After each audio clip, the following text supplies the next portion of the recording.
ప్రధానంగా బ్యాంకింగ్ అనే టాపిక్ చూస్తున్నాము. బ్యాంకింగ్లో భాగంగా లాస్ట్ క్లాస్లో మనము ఎన్పిఏకి సంబంధించి కొన్ని కాన్సెప్ట్స్ చూసాము, సర్ఫైసీ చట్టం గురించి చూసాము, అసెట్ రీకన్స్ట్రక్షన్ కంపెనీస్ గురించి చూసాము.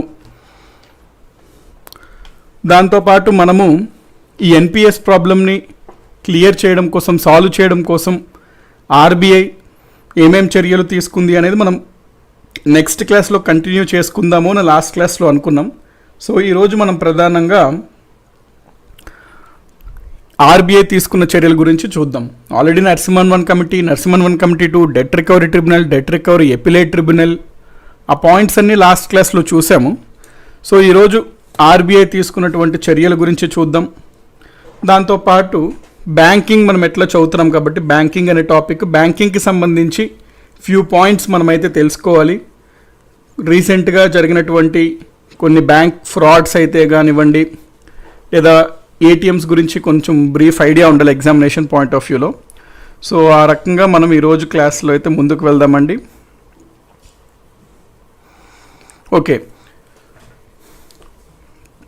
సో మనకి అర్థమెటిక్ అండ్ రీజనింగ్కి నోట్ చేసుకోండి. అర్థమెటిక్ అండ్ రీజనింగ్కి మనకి అర్థమెటిక్ అండ్ రీజనింగ్ వచ్చేసరికి జీజేపీ తెలుగు యాప్ ఉంటుందండి. సో ఎవరికైనా అర్థమెటిక్ అండ్ రీజనింగ్ రిక్వైర్మెంట్ ఉంది అంటే వాళ్ళు జీజేపీ తెలుగు యాప్కి వెళ్ళి రిజిస్టర్ చేసుకోవచ్చు. బుక్స్ GJPtelugu.com అండి, బుక్స్ వెబ్సైట్ వచ్చేసరికి. అంటే కొంతమంది బుక్స్ కూడా అడుగుతున్నారు, అంటే బుక్స్ లిస్ట్ క్లియర్గా ఏ సబ్జెక్ట్కి ఏమేం బుక్స్ చదివితే better, English medium, Telugu medium అట్లాగా మనకి క్లియర్గా మెన్షన్ చేయబడింది.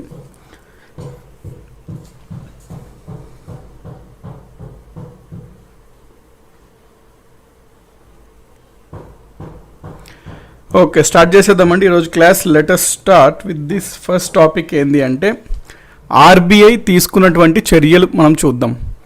So action of RBI to deal with NPAs. ఈ మొండి బకాయిల్ని డీల్ చేయడానికి ఆర్బీఐ ఎటువంటి చర్యలు తీసుకుంది అనే పాయింట్ మనం చూద్దాం ఈరోజు క్లాస్ అయితే. ఫస్ట్ ఆర్బీఐ తీసుకున్న చర్యలో మొట్టమొదటిది ఏంటి అంటే 5/25 స్కీమ్ అనేది లాంచ్ చేసిందండి ఆర్బీఐ. సో ఇవన్నీ ఒక ఐడియా ఉంచుకోండి స్కీమ్స్ వీటన్నిటి గురించి. సో దట్ మనకేంది అంటే ఎగ్జామ్స్లో ఫండమెంటల్గా అడుగుతాడు, అంటే ఆ పాయింట్ మీకు తెలిస్తే ఈజీగా ఆన్సర్ చేసేయచ్చు అనమాట. ఫండమెంటల్గా అడుగుతాడు కాబట్టి అట్లీస్ట్ అది అంటే ఏంటో తెలిస్తే చాలా బెటర్ ఉంటుందండి. ఎందుకంటే మనకు అది అంటే ఏంటో తెలియదు అన్నప్పుడు ఆన్సర్ అస్సలు చాలా డిఫికల్ట్గా అనిపిస్తుంది. అదేంటో ఐడియా ఉన్నప్పుడు ఆన్సర్ క్వశ్చన్స్ ఫండమెంటల్గానే అడుగుతున్నాడు కాబట్టి ఈజీగా ఆన్సర్ చేసేయగలుగుతారు. ఫర్ ఎగ్జాంపుల్ ఎగ్జామ్లో ఏమడుగుతాడు, 5/25 స్కీమ్ దేనికి సంబంధించింది, ఏమంటాడు, ఏదో మన ఆటోమొబైల్ ఇండస్ట్రీ బాగా డౌన్ అయిపోయింది, దాన్ని బాగు చేయడం కోసం ఇంట్రడ్యూస్ చేసిన స్కీమా, అట్లాగే ఇస్తాడు ఆప్షన్స్. మొండి బకాయిల్ని డీల్ చేయడానికి ఆర్బీఐ ఇంట్రడ్యూస్ చేసిన స్కీమా అంటాడు. దీని గురించి తెలిస్తే ఈజీగా చెప్పచ్చు, ఎస్ ఇది ఎన్పిఎస్ డీల్ చేయడం కోసం ఆర్బీఐ ఇంట్రడ్యూస్ చేసిన స్కీము అని. సో 5/25 స్కీమ్ అండి ఫస్ట్ది. 5/25 లోన్ స్కీమ్. ఓకే, మనం ఏమన్నాము, కొన్ని సంస్థలు రుణాలు తీసుకుంటున్నాయి, ఆ రుణాలని కట్టలేకపోతున్నాయి, దాన్నే మనం మొండి బకాయిలుగా గుర్తిస్తాము అని చూసుకున్నాం. అయితే కొన్ని సంస్థలు రుణాలు కట్టలేకపోతున్నాయి అంటే జెన్యూన్ రీజన్స్ కొన్ని ఉంటాయండి. అంటే ఒక సంస్థ కొన్ని ప్రాజెక్ట్స్ నిర్మించడం కోసం అప్పు తీసుకుంటాయి, ఆ ప్రాజెక్ట్ అయితే నిర్మిస్తారు, వెళ్తుంటుంది ఆ ప్రాజెక్ట్, కాకపోతే ఆశించిన రీతిలో ఆ ప్రాజెక్ట్కి ఆదాయం రావట్లేదు. నెంబర్ 1. నెంబర్ 2, కొన్ని ఏరియాస్లో రాబడి రావాలంటే కొంచెం లాంగ్ టైం పడుతుందండి. తక్కువ టైంలో మనకి ప్రాజెక్ట్స్ ఈజీగా ఆదాయం వచ్చేస్తుంది అని మనం ఎక్స్పెక్ట్ చేయలేం. For example metro rail projects ఉంటాయి, మెట్రో రైల్ ప్రాజెక్ట్స్కి చాలా ఖర్చు అవుతుంది, దానికోసం చాలా అప్పు తీసుకుంటారు. మరి వెంటనే మెట్రో రైల్ ప్రాజెక్టుకి వచ్చేస్తుందో ఆదాయం అంటే వెంటనే రాదండి. ఎందుకంటే ఇవి ఇన్ఫ్రాస్ట్రక్చర్ ప్రాజెక్ట్స్కి ఏంటి అంటే జనాలకు అలవాటు అవ్వాలి, జనాలకి కన్వీనియంట్ ఉండాలి, అవన్నీ వేసరికి కొంత టైం పడుతుంది అనమాట. అందుకని చెప్పి ఒకవేళ ఏదన్నా ఒక సంస్థ అప్పు తీసుకుంది, ఇన్ఫ్రాస్ట్రక్చర్ ప్రాజెక్ట్స్లో పెట్టుబడి పెట్టింది, కాకపోతే ఆశించిన ఆదాయం రావట్లేదు, దాంతో అప్పు కట్టలేకపోతుంది అన్నప్పుడు అది ఎన్పిఏగా గుర్తించినప్పటికీ కూడా ఇది జెన్యూన్ కేసు అనమాట. సో ఇట్లాంటి సందర్భాల్లో ఆర్బీఐ ఏం చేసిందంటే ఆ లోన్ ఏదైతే ఉందో, జనరల్గా లోన్ వీళ్ళు ఎన్ని సంవత్సరాలు తీసుకుంటారండి, 3 సంవత్సరాలకో 5 సంవత్సరాలకో 10 సంవత్సరాలకో ఎంతకో తీసుకుంటారు లోన్. అంటే బ్యాంకు వద్ద కొంత డబ్బు తీసుకొని మేము 10 సంవత్సరాల్లో మీకు కట్టి వేస్తాము, లేకపోతే 5 సంవత్సరాల్లో మీకు తిరిగి ఇచ్చేస్తుంటాము అని చెప్పి అట్లాగా తీసుకుంటారనమాట. టర్మ్ లోన్స్ కొంతకాలానికి తీసుకుంటారు లోన్స్. అయితే మరి ఇట్లాంటి ప్రాజెక్ట్స్కి తక్కువ టైంలో అయితే రిటర్న్ రాదు కాబట్టి ఆర్బీఐ ఏం చెప్పిందంటే, సరేనండి వాళ్ళు జెన్యూన్గానే వాళ్ళు అయితే పనిచేస్తున్నారు, మనం let us give some time to them. మనము వాళ్ళ లోన్ టైం ఏదైతే ఉందో ఆ లోన్ టైంని 25 years వరకు ఎక్స్టెండ్ చేద్దాము. సో 25 years వరకు టైంని మనము ఎక్స్టెండ్ చేద్దాము అని ఆర్బీఐ చెప్పింది. ఎందుకు అంటే ఏ సంస్థన ఏ పెట్టుబడి అన్నా ఒక 25 సంవత్సరాలకి యాక్చువల్గా వాళ్ళకి కొంత స్టేబిలైజ్ అవ్వాలి, అయిన తర్వాత వాళ్ళకి రాబడి బాగానే రావాలి. కాబట్టి 20 సంవత్సరాల్లో తీసుకున్నప్పుడు కట్టండి అని మనం వాళ్ళకి వెసులుబాటు ఇస్తే వాళ్ళు కట్టడానికి ఆస్కారం ఉంటుంది. అయితే ఆర్బీఐ ఏం చెప్పిందంటే, మరి అప్పు తీసుకున్నప్పుడు ఏమంటారు, ఒక 10 సంవత్సరాల్లో 8% ఇంట్రెస్ట్, 8% వడ్డీ వేసుకొని 10 సంవత్సరాల్లో మీరు కట్టాలండి లోన్ అన్నట్టు ఏదో సమ్ రూల్ పెట్టుకుంటారు. అట్లాగా టైం పెట్టుకుంటారు, వడ్డీ పెట్టుకుంటారు, దాని ప్రకారం ఇవ్వాలనుకుంటారు. కాకపోతే ఆర్బీఐ ఏం చెప్పింది, 20 సంవత్సరాలు పొడిగించింది. మరి వడ్డీ సంగతి ఏంటి, వడ్డీ రేట్ని మరి అదే వడ్డీ రేట్ను ఉంచాలా, మరి ఎట్లా ఉంచాలి అనేది ఆర్బీఐ ఏం చెప్పిందంటే, వడ్డీ రేటు వచ్చేసరికి ప్రతి 5 సంవత్సరాలకి అంటే ఎవ్రీ 5 yearsకి ఒకసారి ఆ వడ్డీ రేట్ని మాడిఫై, అంటే అప్పుడున్న సందర్భం బట్టి మాడిఫై చేయమని చెప్పినట్లు అనమాట. సో ప్రతి 5 సంవత్సరాలకి ఒకసారి ఆ బ్యాంకు ఎవరైతే అప్పు తీసుకున్నారో వాళ్ళు చర్చించుకొని ఈ వడ్డీ రేట్ని మార్చుకుంటూ ఉండాలన్నమాట. సో 5 సంవత్సరాల వరకు ఒక వడ్డీ రేటు ఉంటుంది. అప్పుడు మళ్ళీ వీళ్ళు మీటింగ్ పెట్టుకొని పరిస్థితులు అనుగుణంగా వడ్డీ రేటు జనరల్గా మార్కెట్లో పెరిగిందనుకోండి పెంచుతాయి బ్యాంకులు, తగ్గిందనుకోండి కొంచెం తగ్గిస్తాయి బ్యాంకులు. సో అప్పుడులో ఉన్న మార్కెట్ పరిస్థితులు బట్టి వడ్డీ రేట్ని కూడా ప్రతి 5 సంవత్సరాలకి ఒకసారి మాడిఫై చేసుకోవాలి. సో ప్రతి 5 సంవత్సరాలకు ఒకసారి వడ్డీ మాడిఫై అవుతుంది, అప్పు అనేది 20 సంవత్సరాలు పొడిగించడం జరిగినది. అందుకని మనం దీన్ని 5/25 పథకము అని అంటాము. ఎందుకు సార్ ఇట్లాంటివి ఆర్బీఐ ఎంకరేజ్ చేస్తుంది, బ్యాంకులకి ఇట్లాంటివి లాస్ కదా అంటే, ఇక్కడ మీరు చూసినట్లయితే మనకి దేశ అభివృద్ధి అనేది ముఖ్యమండి. దేశ అభివృద్ధి పదంలో ముందుకు వెళ్ళాలి అంటే మనకి పెట్టుబడులు అవసరం అన్నప్పుడు వాళ్ళకి ఒకవేళ పెట్టుబడి పెట్టిన తర్వాత ఆశించిన రీతిలో ఆదాయం రాకపోతే ఆదుకునేలాగా ఉండాలన్నమాట పరిస్థితి. సో ఒక బిజినెస్, ఒక వ్యాపారం అన్నా, ఒక పెట్టుబడి అన్నా, ఒక సంస్థ అన్నా ఏదన్నా చేయడానికి మనకి వీలుగా ఉన్న పర్యావరణం ఉండాలి, ఎన్విరాన్మెంట్ ఉండాలి. గవర్నమెంట్ చేత ప్రోత్సాహం కానివ్వండి, ట్యాక్సెస్లో కనుక రిఫార్మ్స్ కానివ్వండి, మౌలిక సదుపాయాలు ఎలక్ట్రిసిటీ, వాటర్ అట్లాంటి మౌలిక సదుపాయాల కల్పనలో కానివ్వండి, ఏదన్నా ఒక వ్యాపారం అన్న ఒక సంస్థ సుజువుగా జరిగేటట్టు చూడాలి. దాన్నే మనము ఈజ్ ఆఫ్ డూయింగ్ బిజినెస్ అంటాం. ఇప్పుడు మరి ఒక బ్యాంక్ ఒక సంస్థ కానీ బ్యాంక్ నుంచి లోన్ తీసుకున్నాక దివాలా తీసే పరిస్థితి వచ్చింది అంటే కొన్ని జెన్యూన్ కేసెస్లో వస్తాయి. మరి అట్లాంటప్పుడు ఆ సంస్థ వైపు కూడా ఆలోచించి ఆదుకునేటట్లు ఉండాలన్నమాట.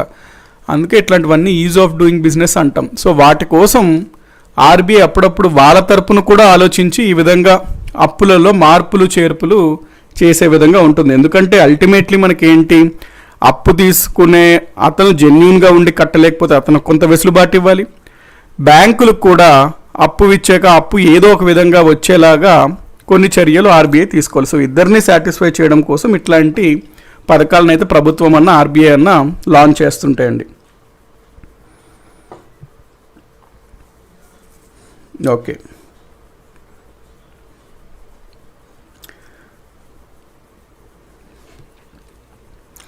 సో మనం ఇది 5/25 స్కీమ్ అంటే ఇది ముఖ్యంగా ఇన్ఫ్రాస్ట్రక్చర్ ప్రాజెక్ట్స్కి వాడుతుంటారు అనమాట. బ్రిడ్జ్లు కట్టాలి, రోడ్లు వేయడాలు ప్రైవేట్ సంస్థలు వేస్తాయి కదా, అప్పు తీసుకొని చేస్తుంటే సో వాటికి వాడతారు 5/25 లోన్, 5/25 స్కీమ్. ఆర్బీఐ తీసుకున్నటువంటి రెండో చర్య గురించి చూద్దామండి మనం. బ్రీఫ్ ఐడియా ఉంచుకోండి వీటి గురించి, సో దట్స్ డైరెక్ట్గా అడుగుతాడు, క్వశ్చన్ అడిగితే ఈజీగా ఆన్సర్ చేయగలుగుతారు. లాస్ట్ టైం క్విజ్లో కూడా చూసాం, ఆ కాన్సెప్ట్ తెలిస్తే చాలా ఆన్సర్ చేసేయచ్చు అట్లా అన్నట్టు ఉంటాయి క్వశ్చన్స్. సెకండ్ చర్య ఆర్బీఐ ఏం తీసుకుంది అంటే ఎస్డిఆర్ అంటాం, స్ట్రాటజిక్ డెట్ రీస్ట్రక్చరింగ్, స్ట్రాటజిక్ డెప్ట్ రీస్ట్రక్చరింగ్,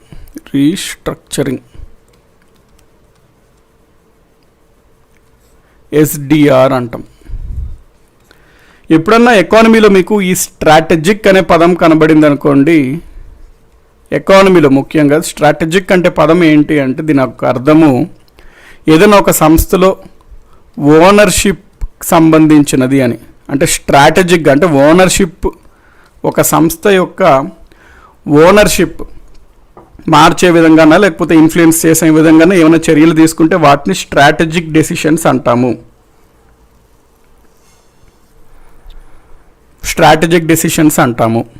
సో స్ట్రాటజిక్ డెప్ట్ రీస్ట్రక్చరింగ్ అంటే ఏంటో చూడండి. ఇప్పుడు ఒక సంస్థ ఉంది, ఒక కంపెనీ ఉంది, ఎక్స్ అనే కంపెనీయో లేకపోతే ఏ అనే కంపెనీయో అనుకోండి. ఇది ఒక కంపెనీ. ఈ కంపెనీలో ఎవరైతే కంపెనీ స్థాపిస్తాడో, ఫర్ ఎగ్జాంపుల్ అతనికి కంపెనీ ఏర్పాటు చేయడానికి ఒక 100 రూపాయలు కావాలనుకోండి. ఈ ఏ అనే అతను ఏం చేస్తాడు అంటే ఇతని దగ్గర ఒక 55 రూపాయలు ఉంటుంది.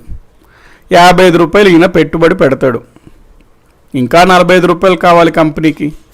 ఇతను కంపెనీ షేర్లు వదులుతాడు మార్కెట్లో. షేర్లు కొంటారు జనాలు కొనడం ద్వారా ఒక 20 రూపాయలు వస్తుంది అతనికి. సో జనాలు షేర్ల ద్వారా 20 రూపాయలు ఇతనికి వస్తుంది. అంటే ఇతను కంపెనీ ఏర్పాటు చేయడానికి 70 వచ్చింది ఇప్పటికి. సో జనాలు షేర్లు కొన్నాక ఏం చేయాలి, ఈ కంపెనీలో నెలకి ఒక 100 రూపాయలు లాభం వచ్చింది అనుకోండి ఫర్ ఎగ్జాంపుల్. అప్పుడు ఇతను జనాలకి 20 రూపాయలు షేర్లు ఉన్నాయి కాబట్టి వాళ్ళకి 20 రూపాయలు ఇచ్చేయాలన్నమాట వాళ్ళకి ఆ లాభంలో.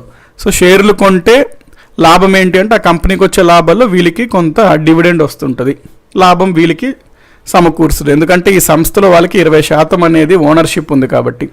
మరి అతనికి ఇంకా 25 రూపాయలు కావాలి. ఈ 25 రూపాయలు ఏం చేస్తాడు అంటే అతను బ్యాంక్ నుంచి అప్పు తీసుకుంటాడు అనమాట.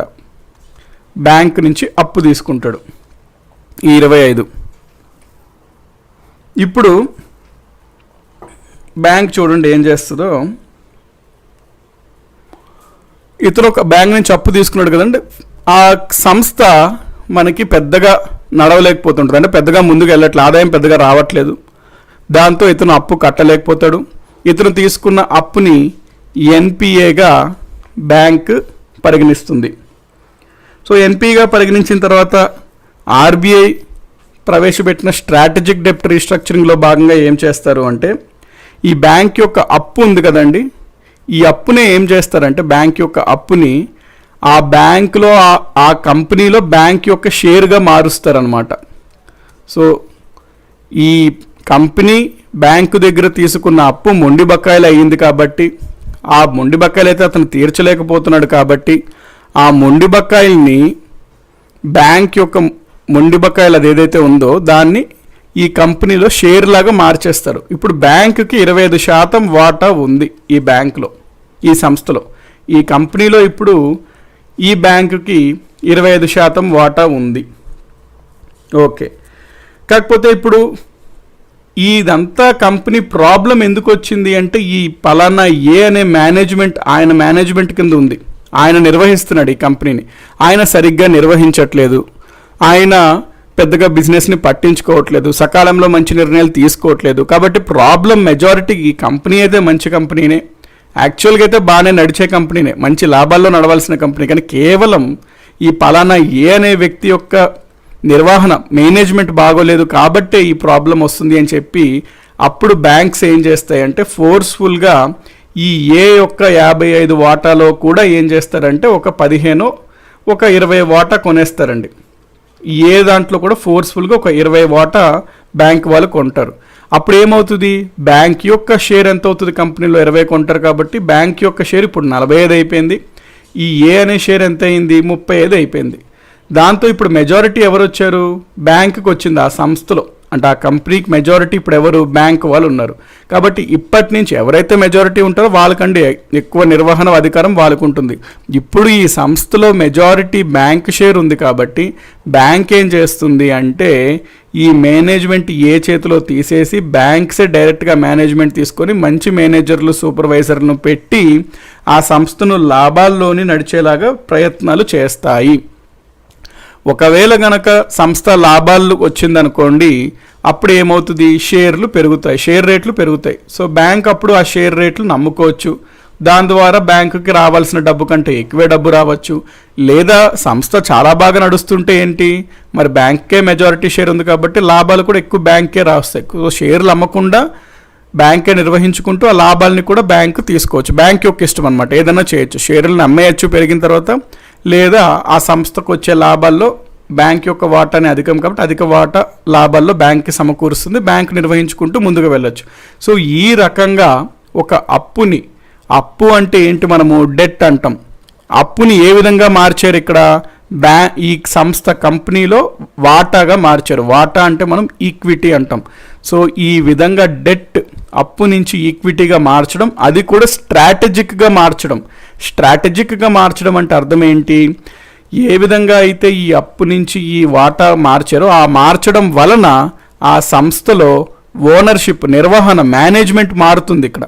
సో మేనేజ్మెంట్ లేదా ఓనర్షిప్ మారే విధంగా మనం అప్పుని గనక వాటాగా మార్చినట్లయితే దాన్నే ఎస్డిఆర్ అంటాము, స్ట్రాటజిక్ డెట్ రీస్ట్రక్చరింగ్ అంటాము. సో స్ట్రాటజిక్ డెట్ రీస్ట్రక్చరింగ్ అంటాము.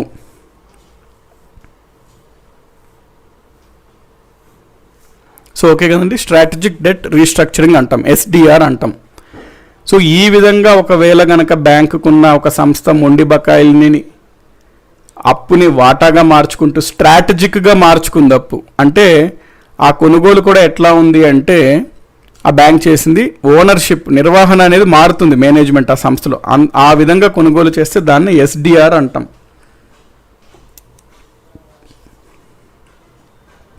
ఓకే, సో ఇది మనకి స్ట్రాటజిక్ డెట్ రీస్ట్రక్చరింగ్ అండి. ఓకే, డెఫినేషన్ అంటున్నారు శ్వేత గారు. డెఫినేషన్ ఏం లేదండి, సింపుల్. ఇప్పుడు ఫర్ ఎగ్జాంపుల్ బ్యాంక్స్ డెట్ ఏదైతే ఉందో, డెట్ అంటే loan, banks debt loan is converted to equity అంటే shares. So banks debt is converted to equity and bank sells those shares అనమాట after getting some profit. So bank converts debt to equity and bank sells those shares after getting better amount. Thereby there will be change in the ownership of the company. So this scheme is known as strategic debt restructuring.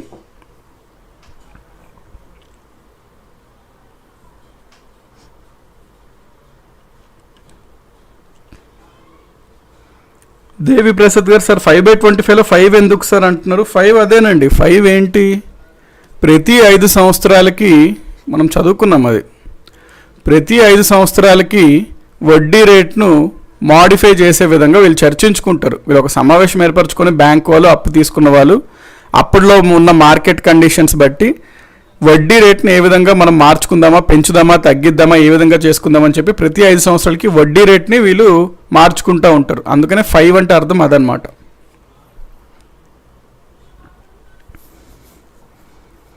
Okay, next.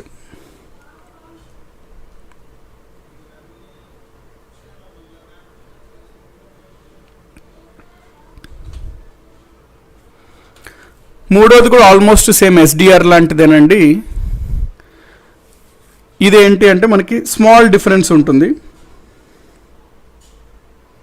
ఏంటి అంటే small difference ఉంటుంది. దీన్నే మనము S4A scheme అని అంటాము. S4A scheme. S4 అంటే ఏంటి అంటే అక్కడ యాక్చువల్లీ దీని పేరు అంటే యాక్చువల్ స్కీమ్ పేరు ఏంటంటే scheme for sustainable structuring of stressed assets. ఎన్ని ఎస్లు ఉన్నాయి? 1 2 3 4, అందుకే 4 ఎస్లు ఒక ఏ అసెట్స్. S4A స్కీమ్ అంటాం. ఇది ఆర్బీఐ ప్రవేశపెట్టింది. S4A అంటే meaning scheme for sustainable structuring of stressed assets. Scheme for sustainable structuring of stressed assets. So ఇది కూడా ఆల్మోస్ట్ మనకి ఎస్డిఆర్ లాంటిదే, కాకపోతే ఒక ఫండమెంటల్ డిఫరెన్స్ ఉంటుంది, మెయిన్ డిఫరెన్స్. అదేంటో చూద్దాం ఇప్పుడు. ఒక కంపెనీ ఉందండి, ఒక ఎక్స్ అనే కంపెనీ ఉందనుకోండి. ఈ కంపెనీ ఓకే, బ్యాంకు దగ్గర నుంచి అప్పు తీసుకున్నారు, అప్పు తీసుకొని కంపెనీ అయితే నడుస్తుంది. అప్పు ఎగ్జాంపుల్ పరంగా ఒక 5 లక్షలు తీసుకున్నారు అనుకోండి, ఎగ్జాంపులే. ఎందుకంటే టెక్నికల్గా మాట్లాడాలంటే మనము S4A స్కీమ్ క్రింద ఈ స్కీమ్ అప్లై చేయాలి అంటే ఏదైనా అప్పుకి 50 కోట్ల మినిమం అప్పు, 50 కోట్ల కంటే అప్పు ఎక్కువ ఉంటేనే ఈ స్కీమ్ అప్లై చేయాలి. బట్ అంత టెక్నికల్ డీటెయిల్స్కి వెళ్ళొద్దండి, కాన్సెప్ట్ అర్థం అవడం కోసం ఏంటంటే ఒక 5 లక్షలు అనుకోండి. బ్యాంక్ నుంచి ఒక 5 లక్షలు ఒక కంపెనీ తీసుకుంది అనుకోండి, ఎక్స్ అనే కంపెనీ. ఈ కంపెనీ అయితే బాగానే వర్క్ అవుతుంది. మేనేజ్మెంట్ ఎవరైతే మేనేజ్మెంట్ తీసుకున్నాడో, అప్పు తీసుకొని ఆ సంస్థ చైర్మన్ వాళ్ళు ఎవరైతే ఉన్నారో మేనేజ్మెంట్ కూడా బాగా చేస్తున్నారు. సో గుడ్ వర్కింగ్, బాగానే కంపెనీ ముందుకు వెళ్తుంది. ఇది ఈఎంఐ అండి, అతను తీసుకున్న అప్పులో నెల నెలకు కట్టాల్సిన ఈఎంఐ అనుకోండి. అంటే అతను ఎంతో తీసుకున్నాడండి అప్పు, ఫర్ ఎగ్జాంపుల్ 3 కోట్లు 5 కోట్లు ఎంతో తీసుకున్నాడు అప్పు. నెల నెల అతను కట్టాల్సిన వడ్డీ ప్లస్ ప్రిన్సిపల్ ఈఎంఐ 5 లక్షలు అనమాట బ్యాంక్కి. సో ఇప్పుడు ఈ కంపెనీ అయితే బాగానే నడుస్తుంది, మేనేజ్మెంట్లో కూడా ఏం ఫాల్ట్ లేదు, అంటే అతనిలో అయితే ఏమీ లోపం లేదు, బాగానే మ్యాక్సిమం ట్రై చేస్తున్నాడు కంపెనీని బాగా ముందుకు తీసుకెళ్ళాలి అని చెప్పి. ఆ కంపెనీకి ఆదాయం నెలకి అంటే అన్ని ఖర్చులు పోగా ఒక లాభం 3 లక్షలు వస్తుంది అనుకోండి, ప్రాఫిట్ 3 లక్షలు వస్తుంది. సో అతను ఏంటి, ఇప్పుడు ఈ నెలకు కట్టాల్సిన అప్పు ఈఎంఐ 5 లక్షలు ఉంటే అతనికి అన్నీ పోగా 3 లక్షల దాకా అయితే కట్టగలిగే ఛాన్స్లో ఉంటున్నాడు. కాబట్టి ఇతను ఏంది, ఒక 3 లక్షల్ని బ్యాంకుకి కట్టే పొజిషన్లో ఉన్నాడు. ప్లస్ అతను కూడా 3 లక్షలు అయితే నేను ఇప్పుడు కడతానండి, నాకేం ప్రాబ్లం లేదు, ఎందుకంటే మరి నాకు 5 lakhs అనేది ఎక్స్పెక్ట్ చేశాను, కాకపోతే ఇప్పుడు బయట రెసెషన్గా ఉంది, పెద్దగా నడవట్లేదు కంపెనీ, నేను మ్యాక్సిమం ట్రై చేస్తున్నాను, అట్లాగా బ్యాంక్ వాళ్ళకి చెప్పుకుంటాడు అనమాట.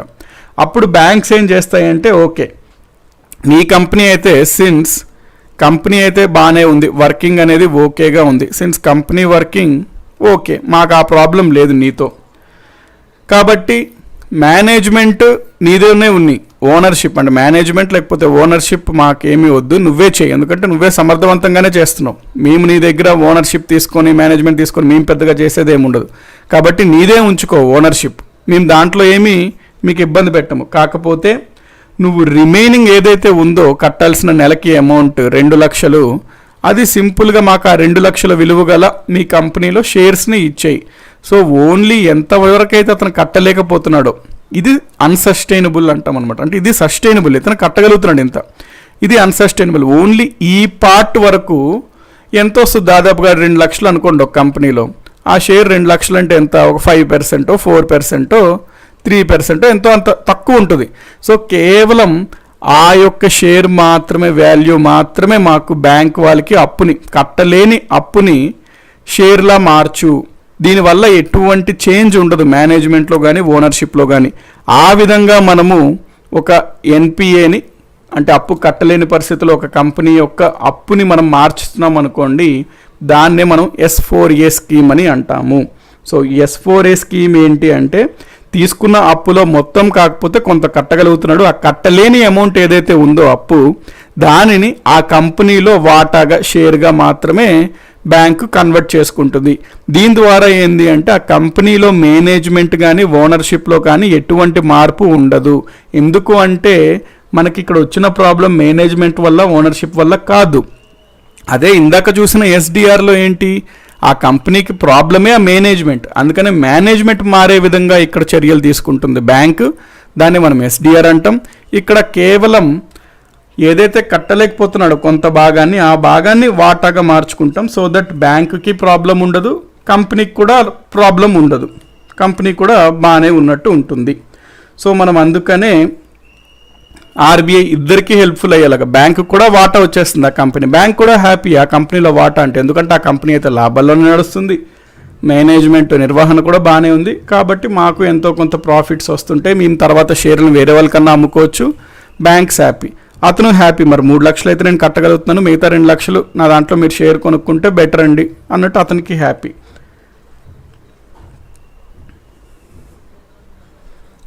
సో ఈ విధంగా మనకి ముందుకి అంటే ఈ విధంగా ఆర్బీఐ ఇంకొక స్కీమ్ లాంచ్ చేసింది. ఇప్పుడు మనకి ఏంటి, ఈ 3 స్కీమ్స్లో ఏమన్నా పెద్దగా లాభాలు వచ్చాయా అంటే పెద్దగా లాభాలు రాలేదు. ఎందుకంటే ఒక వ్యక్తి కాస్త లాభాల్లో ఉన్నాడు అంటే ఎన్పిఏ వరకు తెచ్చుకోడు. ఒక వ్యక్తి ఎన్పిఏ తెచ్చుకున్నాడు అంటే అర్థం ఇంకోటి ఏంటంటే జెన్యూన్ కన్నా ఎక్కువ మంది విల్ఫుల్ అనమాట. అంటే కావాల్సుకొని ఎగవేతదారులే ఎక్కువ. వాళ్ళకి నెలకి 3 లక్షలు వచ్చినా లేవంటారు, నాకు నెలకి 3 లక్షలు లాస్ వస్తుంది, నేను కట్టలేను, రూపాయి కూడా ఇవ్వలేను అంటారు. అంటే మనం ఇందాక చూసిందంతా ఇప్పుడు అన్నీ చూసినవి ఏంటి అంటే థియరేటికల్గా, కానీ ప్రాక్టికల్గా ఆర్బీఐ అనుకున్నట్టు ఇవన్నీ జరగట్లేదు. థియరేటికల్గా ఆర్బీఐ ఏమంది, ఒక సంస్థకు 3 లక్షల లాభం వస్తే ఆ 3 లక్షలు కట్టేస్తాడు, మిగిలిన 2 లక్షలే కాబట్టి అది మనం మార్చుకుందామని ఆర్బీఐ చాలా అంటే మంచి మనసుతో చేసింది ఇదైతే. కానీ మంచి మనసు కంపెనీలకు ఉండదు కదా. వాళ్ళేమంటారు, మాకు 3 లక్షలు లాభం కాదయ్యా, మీరు తప్పుగా చదివారు, అది నష్టం వస్తుంది మాకు అంటారు. అంటే వచ్చేది లాభమే కానీ అకౌంట్స్ బుక్స్లో నష్టం వస్తుంది మాకు 3 లక్షలు, దయచేసి నీకు వీలైతే ఇంకొక 3 లక్షలు ప్రతి నెల నాకు అప్పిస్తుండు, సో దట్ నాకు అట్లీస్ట్ నేను ఈ నెల గడుపగలుగుతాను అని అంటుంటారు అనమాట కంపెనీస్. కాబట్టి ఆర్బీఐ అయితే ఇవన్నీ లాంచ్ చేసింది కానీ పెద్దగా ఎటువంటి ఫలితం రాలేదు. ఎందుకు అంటే ఈ కారణాల చేత. నెంబర్ 2, ఎన్పిఏ చిన్న అమౌంట్స్ అనుకోండి, ఇవన్నీ వర్కౌట్ అవుతాయి. ఎన్పిఎల్ దాదాపుగా ఎంత ఉన్నాయండి ఇప్పుడు బ్యాంకుల వద్ద? 14 లక్షల కోట్లు ఉన్నాయి ఎన్పిఎల్గా ఇప్పుడు ప్రెసెంట్. బ్యాంకుల వద్ద ఎన్పిఎల్ మొండి బకాయిలు మనం చూసుకున్నట్లయితే అన్ని బ్యాంకుల వద్ద అప్రాక్సిమేట్గా 14 లక్షల కోట్లు ఉన్నాయి. ఇందులో ఒక 60% అంటే దాదాపుగా 8 to 9 lakh crores ప్రభుత్వ బ్యాంకుల దగ్గరే ఉన్నాయి. 8 నుంచి 9 లక్షల కోట్లు పబ్లిక్ సెక్టర్ బ్యాంక్స్, ప్రభుత్వ రంగ బ్యాంకుల వద్ద ఉన్నాయి. మరి ఈ రకంగా పరిస్థితి ఉన్నప్పుడు ఇట్లాంటి స్కీమ్స్ ద్వారా పెద్ద లాభం చేకూర్చట్లేదు అని ఆర్బీఐకి అర్థమైంది. సత్యాజీ గారు, ఉంటాయండి చాలా కంపెనీస్కి షేర్స్లో ఉంటాయి. అయితే బ్యాంక్స్ ఎక్కువ రోజులు ఉంచవండి. ఆ షేర్స్ ఒక 6 months అట్లా ఉండి షేర్ వాల్యూ పెరిగిన తర్వాత అమ్మేస్తారండి అవి. సో ఎప్పటికీ బ్యాంకులు కొంటుంటారు, షేర్లు అమ్ముతుంటారు. సో బ్యాంకుల్లో కూడా ఒక సెక్షన్ ఉంటుందండి, ఇన్వెస్ట్మెంట్ సెక్షన్ అని ఉంటుంది అనమాట. వాళ్ళు చేసే పనులన్నీ ఇంతే. ఆ బ్యాంక్ సంబంధించి ఇన్వెస్ట్మెంట్ సెక్షన్ ఉంటుంది, వాళ్ళు చేసే పనులు ఇవే అనమాట.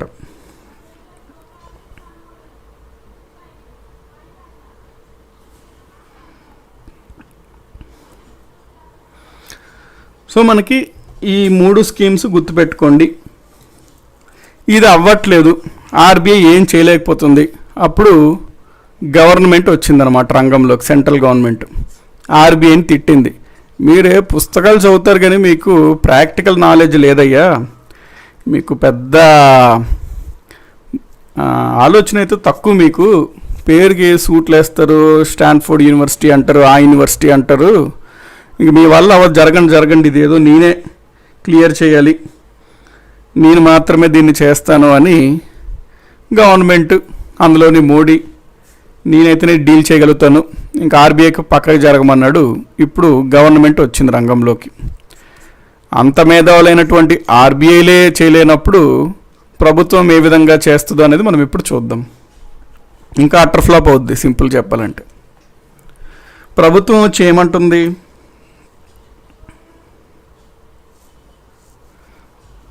ప్రభుత్వం వచ్చి ఏమంటుందంటే,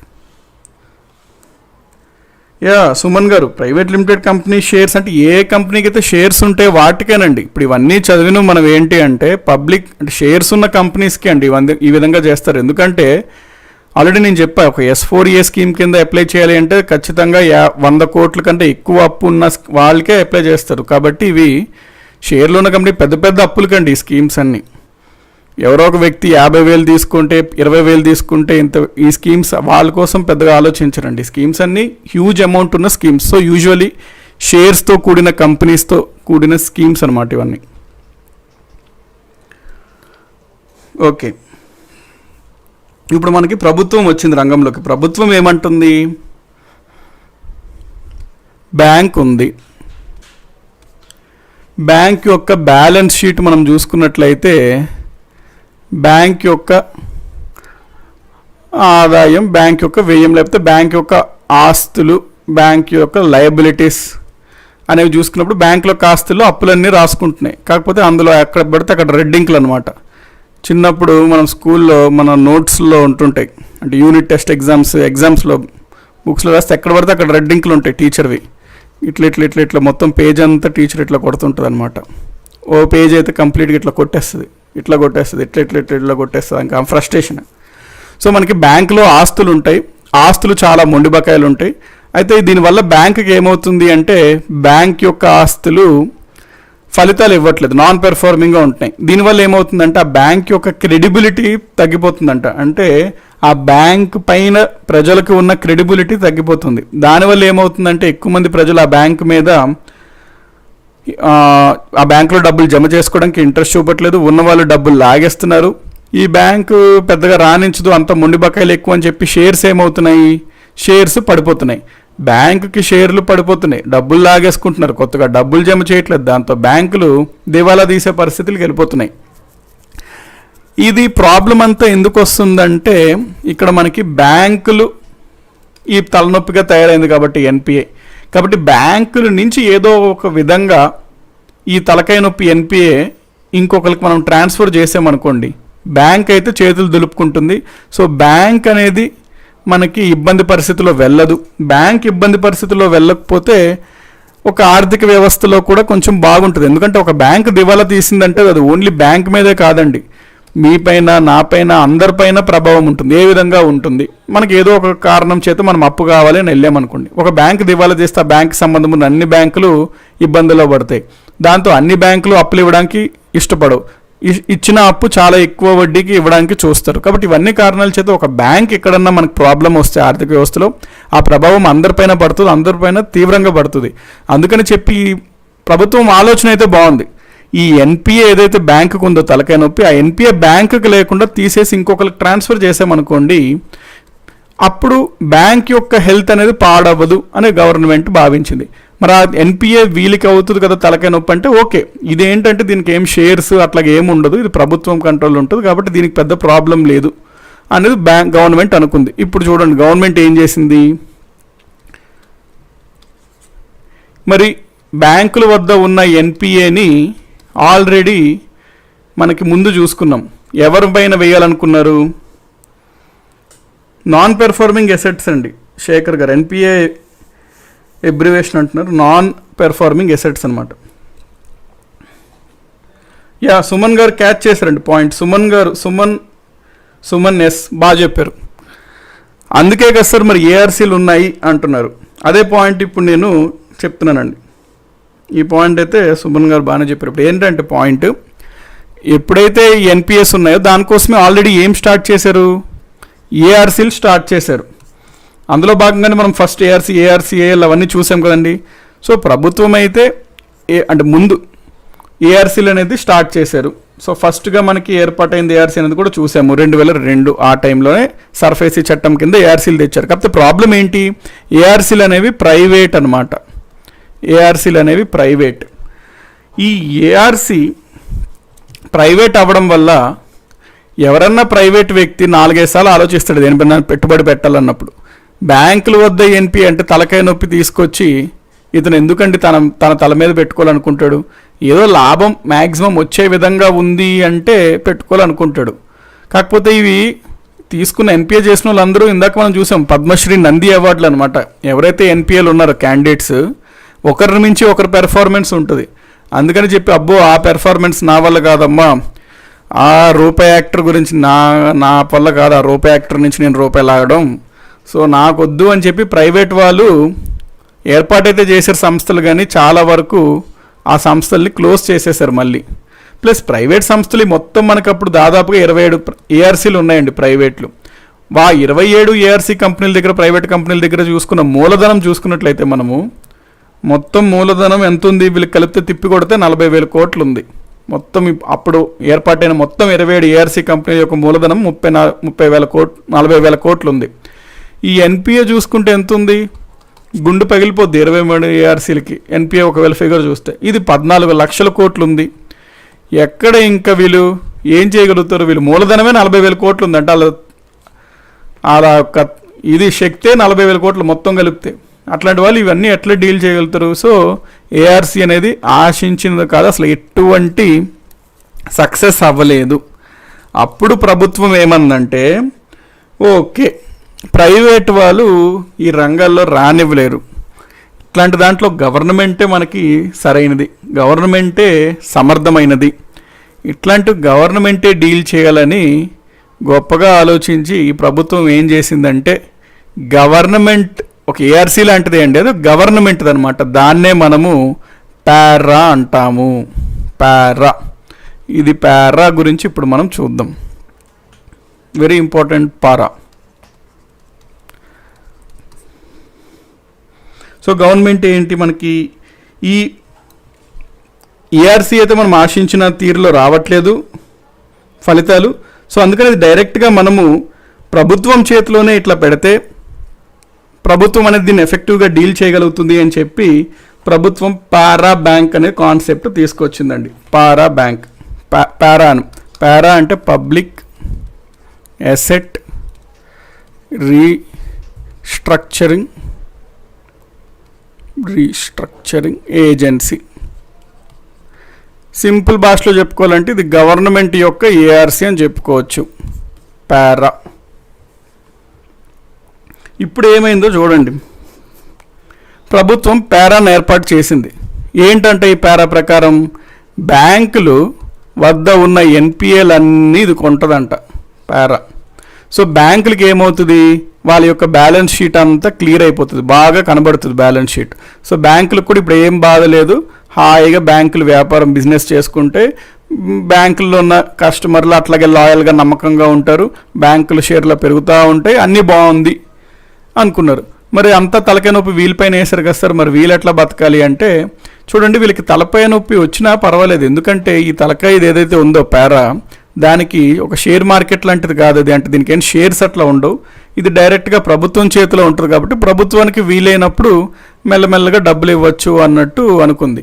కాకపోతే ఇక్కడ అసలు ఏం జరిగినట్టు అంటే సింపుల్ లాజిక్తో మనం ఆలోచించుకుందాం. ఇదేంటిది, బ్యాంకుల్లో మనకి ప్రధానంగా 60% ఆఫ్ ఎన్పిఎస్ ఎవరి దగ్గర ఉన్నాయి, అప్పులు ప్రభుత్వ రంగ బ్యాంకుల దగ్గర ఉన్నాయి, పబ్లిక్ సెక్టర్ బ్యాంక్స్ దగ్గర ఉన్నాయి. ఇప్పుడు ఏం చేసిందంటే గవర్నమెంట్, చూడండి సింపుల్ లాజిక్, ప్రభుత్వ రంగ బ్యాంకుల్లో ఉన్న అప్పును తీసుకొచ్చి పారాలో పెట్టింది. దాంతో గవర్నమెంట్ ఏం ఆశించింది, అద్భుతాలు జరుగుతాయి అనుకుంది. ఏ రకంగా అద్భుతాలు జరుగుతాయో గవర్నమెంట్కే తెలియాలి. ఇది అంటే ఇక్కడ సింపుల్గా ఏం చేసిందంటే, ఇప్పుడు మీరు ఒక షర్టు ప్యాంట్ వేసుకున్నారండి, షర్టులో మీకు ఒక నోట్ ఉంది, అంటే షర్టులో ఒక 100 రూపాయల నోట్ ఉంది, అది మీకు ఇబ్బందిగా ఉంది, ఎందుకంటే ఆ 100 రూపాయలు ఒక బ్యాడ్లోనే ఏదో అట్లా అనుకోండి, ఒక ఎన్పిఏ లాంటిది. ఇప్పుడు గవర్నమెంట్ చూడండి, షర్టులో ఉన్న 100 రూపాయల నోటు తీసుకొచ్చి ప్యాంట్లో ఉన్న బ్యాక్ పాకెట్లో పెట్టుకుంది. దానివల్ల అద్భుతాలు జరిగిపోతున్నాయని బ్యాంక్ ఆశించింది. ఇది చాలా సిల్లీ అనమాట ఇదైతే. దాంతో అంటే సింపుల్గా అండి, షర్టులో మీకు ఫర్ ఎగ్జాంపుల్ ఏదో చేము ఉంది అనుకోండి, షర్ట్ పాకెట్లో చేము ఉంది, అబ్బాయి ఇది ఏంది చేము కుట్టేస్తుంది ఇబ్బందిగా ఉందని ఈ చేమును తీసుకొచ్చి గవర్నమెంట్ ఏం చేసింది, తన బ్యాక్ పాకెట్లో ప్యాంట్ బ్యాక్ పాకెట్లో పెట్టుకుంది. ఇది ఇంకా పెద్ద ఇబ్బంది అండి, ఇదన్నప్పుడు ఓకే, ఇది ఇంకా పెద్ద ఇబ్బంది అనమాట. దాంతో ప్రభుత్వం అయ్యో అనుకోలే ఇంకా. సో ప్రభుత్వం ఎప్పుడైతే ఈ స్కీమ్ లాంచ్ చేస్తున్నాము అని చెప్పిందో ప్రజలని ఫీడ్బ్యాక్ అడిగింది అన్నమాట. గొప్ప విషయం చేస్తున్నాము, మోడీ గారు అడిగారు, మేము ఒక అద్భుతమైన స్కీమ్ లాంచ్ చేసాము. మోడీ ఏమనుకున్నాడు అంటే, జై మోడీ, హర్ మోడీ, ఇంకా లేపేస్తారు అతన్ని, స్కీమ్ ఇన్నోవేటివ్గా చేశాడు, భలే ఆలోచన, అద్భుత అంటారేమో అనుకొని ప్రజల దగ్గర నుంచి ఫీడ్బ్యాక్ అడిగాడు అనమాట. అప్పుడు ప్రజలు ఒకటే అన్నారు, ఆ పారా మరియు నువ్వు పోరా అన్నారనమాట. అంటే ఏమన్నా అసలు ఆలోచన ఉందా ఆ స్కీమ్లో, ఇదే పాయింట్ చెప్పారు. ఒక టోపీ, ఒకటి పైన ఉన్న టోపీని ఇంకో టోపీ పెడితే ఏంది, నువ్వు ఆ మూలాన్ని అయితే అంతం చేయాలి, కానీ ఆ మూలాన్ని అంతం చేయకుండా అక్కడి నుంచి ఇక్కడికి మార్చుకొని ఇక్కడి నుంచి అక్కడికి మార్చుకొని ఏం ఆలోచన ఇది, పారా పోరా బాబు అన్నట్టు అన్నారనమాట. దాంతో గవర్నమెంట్ అబ్బో ఎందుకులే ఇదేంటి ఇట్లా బెడస కొట్టింది అని చెప్పి దీన్ని అయితే ఇంప్లిమెంట్ చేయలేదు. సో ఈ పాయింట్స్ నోట్ చేసుకోండి. దాంతో ఎవరు నవ్వుకున్నారు అంటే ఆర్బీఐ నవ్వుకుందనమాట. ఇప్పుడు అర్థమైనట్టుంది వీళ్ళకి ఏ విధంగా ఉంటుంది అని. అయితే ఇక్కడ ఇంకో పాయింట్ నేర్చుకోండి. మనం ఏఆర్సీలని లేదా ఈ పారా గవర్నమెంట్ యొక్క ఏఆర్ఎన్సీ వీళ్ళని మనం ఏమంటామంటే బ్యాడ్ బ్యాంక్స్ అంటాం అన్నమాట. బ్యాడ్ బ్యాంక్స్ అంటాం. బ్యాడ్ బ్యాంక్స్ అంటే మళ్ళీ ఇదేదో బ్యాంక్స్లో దందాలు నడుస్తాయి, బ్యాంకులో మందు పార్టీలు నడుస్తాయి, బ్యాంకులో అసాంఘిక కార్యక్రమాలు నడుస్తాయి అనుకోకండి. బ్యాడ్ అంటే అర్థం ఏంటంటే వీటిని బ్యాడ్ లోన్స్ అంటాం, ఎన్పిఎస్ని. బ్యాడ్ లోన్స్ ఎందుకు అంటాం వాటిని? మామూలుగా బ్యాంక్ యొక్క ఆస్తి అది, కానీ రావట్లేదు డబ్బు, అది బ్యాడ్గా తయారైంది బ్యాంక్కి, అందుకని బ్యాడ్ లోన్స్ అంటాం. ఈ బ్యాడ్ లోన్స్ని ఇవి కొంటాయి అన్నమాట. సో ఈ బ్యాడ్ లోన్స్ని ఇవి కొంటాయి కాబట్టి ఈ బ్యాంకుల్ని బ్యాడ్ బ్యాంక్స్ అన్నారు. మళ్ళీ బ్యాడ్ బ్యాంక్స్ అంటే మీరు మీ ఇమాజినేషన్ వాడకండి. ఇంక ఇక్కడ బ్యాడ్ బ్యాంక్స్ అంటే అర్థం అదే, బ్యాడ్ లోన్స్ని కొనుగోలు చేస్తాయి కాబట్టి ఏఆర్సీని వీటినే బ్యాడ్ బ్యాంక్స్ అంటాము. సో ఎగ్జామ్స్లో మీకు పారా ఆర్ బ్యాడ్ బ్యాంక్ ఏది ఇచ్చినా ఒకటే, పారా అన్న బ్యాడ్ బ్యాంక్ ఏదన్నా ఒకటే, ఏఆర్సీ అన్న.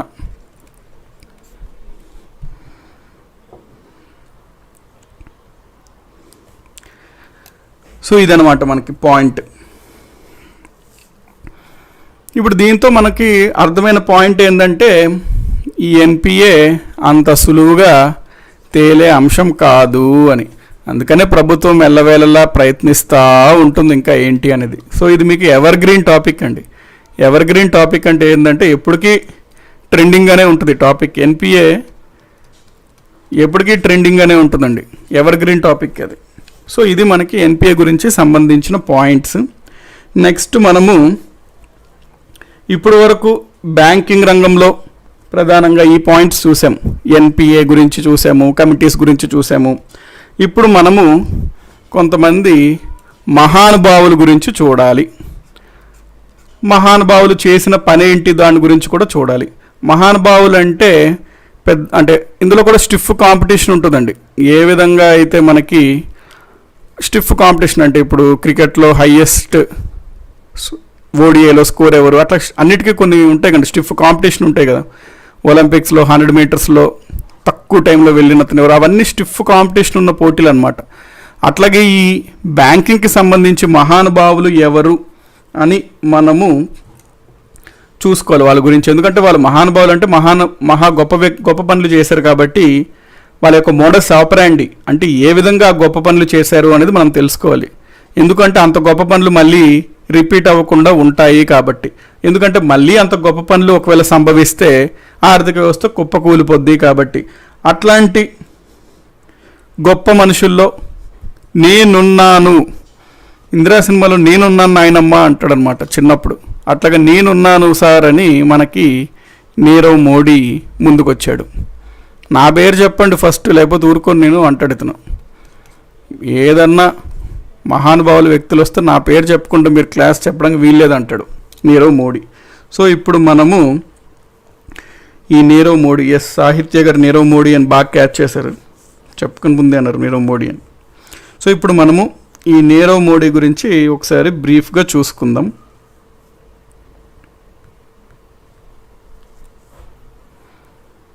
పారా విచ్ ఇయర్ సార్ అంటున్నారు శ్రీకాంత్ గారు. పారా అనేది మనకి 2017 ఎకానమిక్ సర్వేలో ప్రభుత్వం ప్రస్తావించిందండి. 2017 ఎకానమిక్ సర్వేలో ప్రస్తావించింది.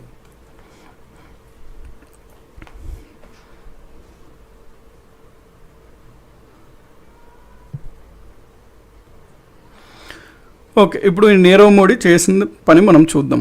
ఈ నీరవ్ మోడీ అసలు ఏంటి అంటే ఈయన ఒక జ్యువెలర్ అనమాట. అంటే ఈయనకు బేసికలీ ఫారిన్ కంట్రీస్లో మంచి జ్యువెలరీ షాప్స్ అయితే ఉన్నాయి. ప్రధానంగా అతను చేసే జ్యువెలరీ, అతని షాప్స్ ఏంటి అంటే డైమండ్ జ్యువెలరీ ప్రధానం అన్నమాట అతనిది. సో డైమండ్ జ్యువెలర్ బేసికలీ అతను డైమండ్ జ్యువెలర్. ఈ డైమండ్ జ్యువెలర్ చేసే పనులు ఏంటి?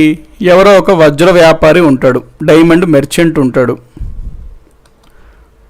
ఆ వజ్ర వ్యాపారి నుంచి వజ్రాలు కొంటారు.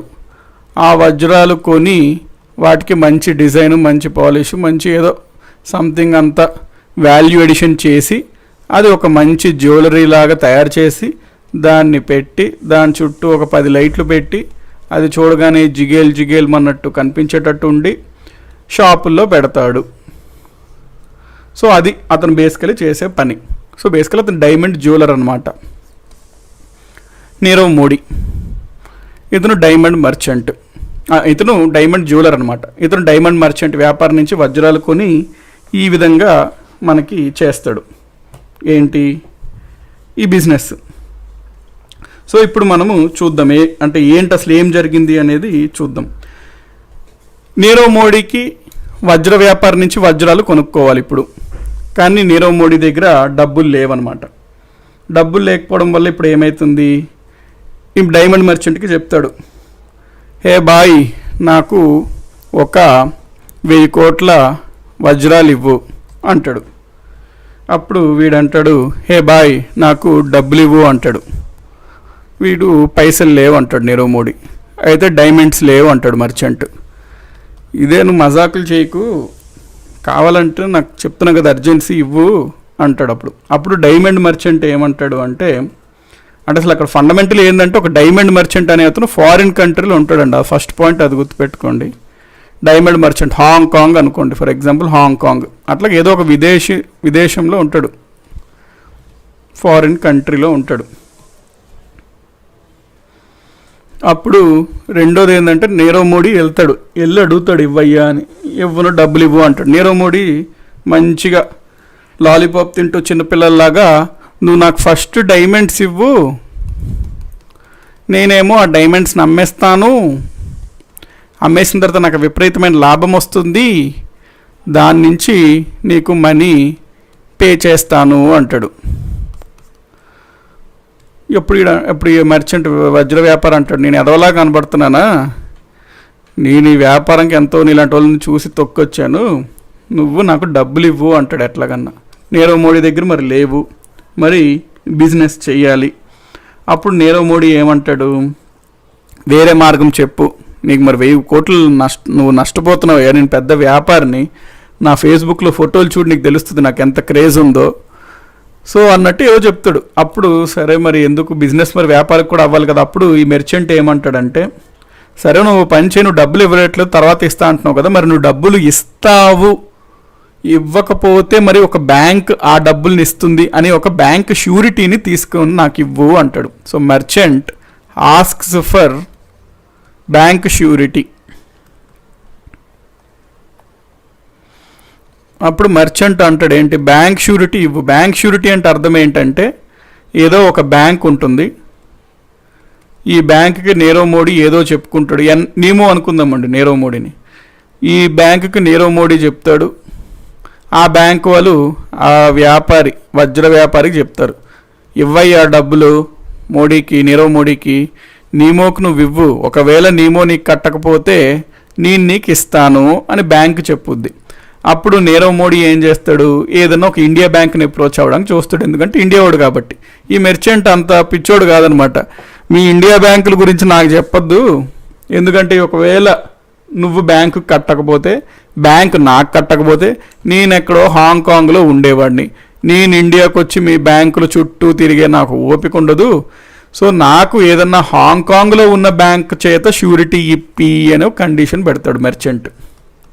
So merchant asks bank surety from foreign country, అంటే అతని యొక్క దేశం నుంచి, ఫారిన్ కంట్రీలో ఉన్న బ్యాంక్ అంటే అతను ఏ దేశంలో ఉన్నాడో, ఫర్ ఎగ్జాంపుల్ హాంకాంగ్ అనుకుంటే ఆ దేశంలో ఉన్నటువంటి బ్యాంక్ షూరిటీ ఇవ్వమంటాడు అనమాట. ఆ దేశంలో ఉన్న బ్యాంక్ నుంచి షూరిటీ ఇవ్వమంటాడు, ఆ మెర్చెంట్స్ కంట్రీ ఉన్న బ్యాంకులో నుంచి షూరిటీ ఇవ్వమంటాడు. మరి నీరవ్ మోడీ ఫారిన్ బ్యాంక్స్ ఎవరన్నా ఉందనుకోండి, ఫారిన్ బ్యాంక్లో నీరవ్ మోడీ వెళ్తే అతన్ని ఎంటర్ కూడా రానివ్వరు అనమాట. ఎందుకంటే అబ్బో ఈయన ఫేస్లోనే ఏదో మంచి మంత్రం ఉంది, నువ్వు బ్యాంక్ లోపలికి కూడా రావద్దయ్యా అని రానివ్వరు. సో ఏం బేసిస్ మీద ఇతనికి ఇస్తారు, ఇవ్వరు ఫారిన్ బ్యాంక్స్. కాబట్టి ఈ విధంగా అంటే నీరవ్ మోడీకే కాదండి, జెన్యూన్గా అన్నా సరే ఒక దేశం వాళ్ళు ఇంకొక దేశంలో వ్యాపారం చేస్తున్నప్పుడు ఆ దేశంలో ఎవరికన్నా అప్పులు కావాలని, ఏదైనా బ్యాంక్ సేవలు కావాలని ఆ దేశంలో బ్యాంకులకు వెళ్తే పెద్దగా వాళ్ళకి సేవలు అందవన్నమాట. సో అందుచేతనే ఒక కాన్సెప్ట్ ఉంటుంది ఏంటి అంటే, ఒక దేశంలో బ్యాంక్, ఇది బార్డర్ అనుకోండి అంటే వేరే దేశం అని, సో ఒక దేశంలో ఒక బ్యాంక్ ఉంది, ఇంకో దేశంలో ఒక బ్యాంక్ ఉంది, వీళ్ళ మధ్యన కూడా రిలేషన్స్ ఉంటాయి అన్నమాట, వీళ్ళ మధ్యలో సంబంధాలు ఉంటాయి. సో నీరవ్ మోడీ కేసులో ఏమైంది అంటే నీరవ్ మోడీ ఇండియాలో ఉన్నటువంటి పంజాబ్ నేషనల్ బ్యాంక్ పైన కన్నేశాడు. పంజాబ్ నేషనల్ బ్యాంక్ వెళ్ళి ఏమని చెప్తాడు, అయ్యా హాంకాంగ్లో ఏదో ఒక బ్యాంక్ ఉంటుంది, ఫారిన్ బ్యాంక్, అది ఏదో ఒక బ్యాంక్ అనుకోండి, హాంకాంగ్ బ్యాంక్, అదొక బ్యాంక్ ఆఫ్ అమెరికా అనుకోండి, లేకపోతే బ్యాంక్ ఆఫ్ హాంకాంగ్ అనుకోండి, ఏదో బ్యాంక్ ఉంది, విదేశీ bank. So Punjab National bank, మీరు ఏంటంటే నేను ఒక పెద్ద వజ్ర వ్యాపారిని, మీకు తెలిసిందే, నేను ఇట్లా వజ్రం తీసుకొని 6 నెలల్లో నాకు అన్నీ సేల్ అయిపోతాయి నా స్టోర్స్లో, 6 నెలల్లో నాకు లాభం 1000 కోట్లు వస్తుంది, దాంతో ఒక 1000 కోట్లు నాకు ఏమో పెద్ద మ్యాటరా, ఇచ్చి పడేస్తాను, మీరు నా తరపున ష్యూరిటీ ఇవ్వండి అని పంజాబ్ నేషనల్ బ్యాంక్ని అడుగుతాడు. మరి పంజాబ్ నేషనల్ బ్యాంక్ వాళ్ళు తక్కువేం కాదు కదండి, నేను మీకు చేసి పెడతాను, మరి నాకేంటి అంటారు. నేను ఒక 2 కోట్లు ఇస్తాను అంటాడు నీరవ్ మోడీ. ఓకే, అప్పుడు యాక్చువల్గా జరగాల్సింది పాయింట్ ఇదనమాట. అప్పుడు ఏం చేయాలి పంజాబ్ నేషనల్ బ్యాంక్, ఇతనితో రాయిపించుకోవాలి, 2 కోట్ల కమిషన్ తీసుకుంటారు. 2 కోట్ల కమిషన్ తీసుకొని పంజాబ్ నేషనల్ బ్యాంక్ వాళ్ళు బ్యాంక్ ఆఫ్ హాంకాంగ్కి వీళ్ళు ష్యూరిటీ ఇస్తారన్నమాట. పంజాబ్ నేషనల్ బ్యాంక్ ఇస్తుంది బ్యాంక్ ఆఫ్ హాంకాంగ్కి ష్యూరిటీ. ఏంటి అని, ఇప్పుడు ఆ మర్చెంట్ ఎవరైతే ఉన్నాడో వ్యాపారి, ఆ మర్చెంట్కి మీరు ష్యూరిటీ ఇవ్వండి. ఒకవేళ నీరవ్ మోడీ ఆ మర్చెంట్కి డబ్బులు కట్టకపోతే మీరు అతనికి డబ్బులు కట్టాలి, అట్లా విధంగా ష్యూరిటీ ఇవ్వండి. ఒకవేళ మీరు అంటే మేము షూరిటీ ఇస్తాము అని పంజాబ్ నేషనల్ బ్యాంక్ అంటుంది. పంజాబ్ నేషనల్ బ్యాంక్ మేము మీకు షూరిటీ ఇస్తామని బ్యాంక్ ఆఫ్ హాంకాంగ్ అంటుంది, అడుగుద్ది బ్యాంక్ ఆఫ్ హాంకాంగ్కి, షూరిటీ నువ్వు ఇవ్వయ్యా ఆ మెర్చెంట్కి అని. అయితే బ్యాంక్ ఆఫ్ హాంకాంగ్ వాళ్ళు సరే ఇదంతా చేస్తాం నాకేంటి అంటారు. వీళ్ళకి ఒక కమిషన్, నీకు ఒక 50 లక్షలు 1 కోటి రూపాయలు ఇస్తాము అని పంజాబ్ నేషనల్ బ్యాంక్ డీల్ చేసుకుంటుంది. అంటే ఇదంతా లీగలేనండి, ఇవన్నీ లీగల్ అనమాట, జరుగుతుంటాయి. ఇక్కడ వరకు నీరవ్ మోడీ చేసిన దాంట్లో ఇల్లీగల్ ఏం లేదు, ఇవన్నీ జనరల్గా జరుగుతుంటాయి అన్నమాట. సో మనకి ఈ విధంగా పంజాబ్ నేషనల్ బ్యాంక్కి నీరవ్ మోడీ కొంత కమిషన్తో ఈ విధంగా అడుగుతాడు, దాంతో ఇదంతా జరుగుతుంది. అయితే ఇదంతా జరగాలంటే పంజాబ్ నేషనల్ బ్యాంక్ ఒకవేళ ఇతను ఎగ్గొట్టేశాడు అనుకోండి డబ్బులు, అప్పుడు మరి పంజాబ్ నేషనల్ బ్యాంక్ దివాలా తీయాలి కదా. అప్పుడు పంజాబ్ నేషనల్ బ్యాంక్ ఏం చేస్తుంది, నీరవ్ మోడీ నుంచి తాకట్టుకు డబ్బులు పెట్టమంటారు. అతని కంపెనీయో అతను వజ్ర వ్యాపార స్టోరో అట్లా ఏదో తాకట్టు పెట్టమంటారు, కొలాటరల్ పెట్టమంటుంది. ఎందుకంటే అతను ఒకవేళ ఇవ్వకపోయినా పంజాబ్ నేషనల్ బ్యాంక్కి ఈ తాకట్టు ఉంటుంది, సో వాళ్ళకి ఇబ్బంది లేదు. వాళ్ళు బ్యాంక్ ఆఫ్ హాంకాంగ్ డబ్బులు ఇస్తారు, వాళ్ళు మర్చెంట్కి డబ్బులు ఇస్తారు. కాబట్టి మర్చెంట్కి ప్రాబ్లం లేదు, బ్యాంక్ ఆఫ్ హాంకాంగ్కి ప్రాబ్లం లేదు, పంజాబ్ నేషనల్కి ప్రాబ్లం లేదు. ఈ నీరవ్ మోడీకి కూడా వ్యాపారం జరిగే విధంగా సులువుగా ఉంది. సో జనరల్గా ఎవరన్నా సరే ఒక విదేశాల్లో వ్యాపారం చేసేవాళ్ళు ఈ పద్ధతిని ఫాలో అవుతారండి. అయితే ఇక్కడ మనం ఇది ఉంది చూసారా, మన దేశంలో ఉన్న బ్యాంకు విదేశీ బ్యాంకుకి ఎస్ మీరు ఇవ్వండి, మీకు మేము షూరిటీ ఇస్తున్నాము అని చెప్పి, దీన్నే మనము LOU అంటాము. LOU అంటే అర్థము లెటర్ ఆఫ్ అండర్టేకింగ్. సో ఒక దేశంలో ఉన్నటువంటి బ్యాంకు ఇంకో దేశంలో ఉన్న బ్యాంకుకి షూరిటీ ఇచ్చినట్లయితే దాన్నే మనము LOU అని అంటాము, letter of undertaking. So Punjab National Bank హాంకాంగ్లో ఉన్న విదేశీ బ్యాంకులకి లెటర్ ఆఫ్ అండర్టేకింగ్స్ని ఇచ్చింది. ఇదంతా లీగల్, ఇక్కడ వరకు బాగుంది లీగల్. మరి ఇక్కడే మన నీరవ్ మోడీ ఫార్మ్లోకి వచ్చాడు. ఇదంతా లీగల్గానే జరుగుతుంది, మరి ఈయన గొప్పదనం ఏముంది, ఈయన ఎందుకు ఇక్కడ మనం ఫస్ట్ ప్లేస్లో పెట్టుకొని ఈయన గురించి సపరేట్గా మనము ఈయన్ని బాక్స్లో పెట్టుకున్నాము అంటే, ఇప్పుడు ఈయన ఏం వాడాడు, పంజాబ్ నేషనల్ బ్యాంక్లో ఒక deputy general manager DGM rank ఉన్నతనితో ఇప్పుడు అగ్రిమెంట్ చేసుకున్నాడు. కొలేటరల్ తాకట్టు పెట్టాలి అంటే ఇప్పుడు నాకు ఆల్రెడీ అవి వేరే అప్పుల్లో ఉన్నాయి, ఎందుకు ఇప్పుడు మోడీ ఇట్లా చెప్తున్నాడు అంటే, నేమో అతనికి తెలిసి ఇది కట్టద్దు అని అతను ముందే ఫిక్స్ అయ్యాడు. అందుకని తాకట్టు పెడితే మరి అతనికి ఏంది ఇబ్బంది కదా. సో తాకట్టు పెట్టకుండా ఉండడం కోసం ఆ DGMకి ఈ విధంగా డీల్ చేసుకున్నాడు. ఇప్పుడు నీ దగ్గర తాకట్టు పెట్టడానికి నాకు ఇబ్బంది లేదు, కాకపోతే తాకట్టు ఆల్రెడీ నేను పెట్టి అప్పులు తీసుకున్నాను వేరే వేరే బ్యాంకుల్లో. సో నేనైతే ఇప్పుడు తాకట్టు పెట్టడానికి నాకు నీ దగ్గర ఏమీ లేదు, నీకెందుకు అయ్యా భయం, నాదే ఒక బ్రాండ్, నీకు అది ఖచ్చితంగా నా స్టోర్స్ చూడు, నాకు ప్రొఫైల్ చూడు, లండన్లో న్యూయార్క్లో ఒక రేంజ్లో ఉంటుంది నా స్టేటస్, నువ్వు భయపడకు. ఎస్ నీ పరంగా నువ్వు చేస్తుంది రిస్కే అని నాకు తెలుసు, మరి నీ రిస్క్కి నేను తగిన ప్రోత్సాహం ఇస్తాను, నేను నీకు అంటే పర్సనల్గా ఒక 5 కోట్లు ఇస్తానయ్యా, నువ్వు ఎన్నాళ్ళు ఈ జాబ్లో పని చేస్తే నీ జీవితాంతం చేసినా నీకు ఎంత డబ్బు రాదు, నేను నీకు 5 కోట్లు 50 కోట్లు ఎన్నో కోట్లు ఇస్తాను, పర్సనల్ ఇది మన ఇద్దరికి, నన్ను నువ్వు కొలేటరల్ అడగద్దు అని నీరవ్ మోడీ చెప్తాడు అతనికి. అప్పుడు డీజీఎం అంటాడు, ఆయన నువ్వు కొలేటరల్ ఇవ్వకపోతే బ్యాంక్ వాళ్ళకి అది తెలిసిపోతుంది, బ్యాంక్ వాళ్ళకి అది తెలిస్తే నన్ను ఉద్యోగం నుంచి తీసేస్తారు అంటాడు. అప్పుడు నీరవ్ మోడీ చెప్తాడు ఏంటి, బ్యాంక్ వాళ్ళకి తెలియదు అంటాడు. ఎందుకు తెలియదు అంటాడు, అసలు బ్యాంక్ వాళ్ళకి నువ్వు ఒక విదేశీ బ్యాంకుకి ఫారిన్ బ్యాంకుకి LOUs ఇచ్చావనే సంగతే తెలియదు, నన్ను నమ్ము అంటాడు. అప్పుడు ఈ డీజీఎంకే తెలియదు, ఇంత పెద్ద ర్యాంక్లో ఉన్న అతనికి తెలియదు, అవును అట్లెట్లా అవుతుంది అని. అప్పుడు నీరవ్ మోడీ టెక్నికల్ భాష మాట్లాడతాడు. ఇక్కడ ఏమంటాడు నీరవ్ మోడీ, ఒకవేళ ఒక దేశంలో ఉన్నటువంటి బ్యాంక్ ఇంకొక దేశంలో ఉన్నటువంటి బ్యాంక్ ఇంకొక దేశంలో ఉన్నటువంటి బ్యాంకుతో ఏదైనా ఆర్థికపరమైన కార్యకలాపాలు ఎటువంటి జరగాలి అంటే, ఎకనామిక్ ట్రాన్సాక్షన్స్ కానీ ఎకనామిక్ కమ్యూనికేషన్స్, ఆర్థికపరమైన కమ్యూనికేషన్స్ ఏమైనా జరగాలి అంటే అక్కడ వాడే సాఫ్ట్వేర్ స్విఫ్ట్ అంటే society for world wide interbank financial telecommunication చెప్తానండి ఆ full form. So swift software వాడతాము. మీ పంజాబ్ నేషనల్ బ్యాంక్లో, జనరల్గా మన ఇండియాలో చాలా బ్యాంక్స్లో, పంజాబ్ నేషనల్ బ్యాంక్లో కూడా మనకి స్విఫ్ట్ని బ్యాంకుల్లో వాడే కోర్ బ్యాంకింగ్ సొల్యూషన్ అని ఉంటుంది, CBS కోర్ బ్యాంకింగ్ సొల్యూషన్. దాంతో అనుసంధానం అవ్వలేదు, దాంతో అనుసంధానం ఇంకా చేయలేదు. సో మనకి కోర్ బ్యాంకింగ్ సొల్యూషన్లు అనుసంధానం అయిందనుకోండి, ప్రతి డీటెయిల్ మనకి రికార్డ్ అవుతుంది. అంటే ఇప్పుడు ఫర్ ఎగ్జాంపుల్ ATM ఉంది, మీరు ATMస్లో డ్రా చేస్తారు, ఎక్కడ డ్రా చేసినా డీటెయిల్స్ సేవ్ అవుతాయి, ఏ ట్రాన్సాక్షన్స్ చేసినా సేవ్ అవుతాయి, ఎందుకంటే అవన్నీ కోర్ బ్యాంకింగ్ సొల్యూషన్స్ కింద వస్తాయి. కానీ స్విఫ్ట్ని ఇంకా కోర్ బ్యాంకింగ్ సొల్యూషన్తో అనుసంధానం చేసుకోలేదు, కాబట్టి స్విఫ్ట్ని ఉపయోగించి మీరు పంపిన వెంటనే తెలియదు, సో మనం ఆ మిస్యూజ్ చేసుకొని చెయ్యొచ్చు అనే ఒక పాయింట్, టెక్నికల్ పాయింట్ చెప్తాడు నీరవ్ మోడీ.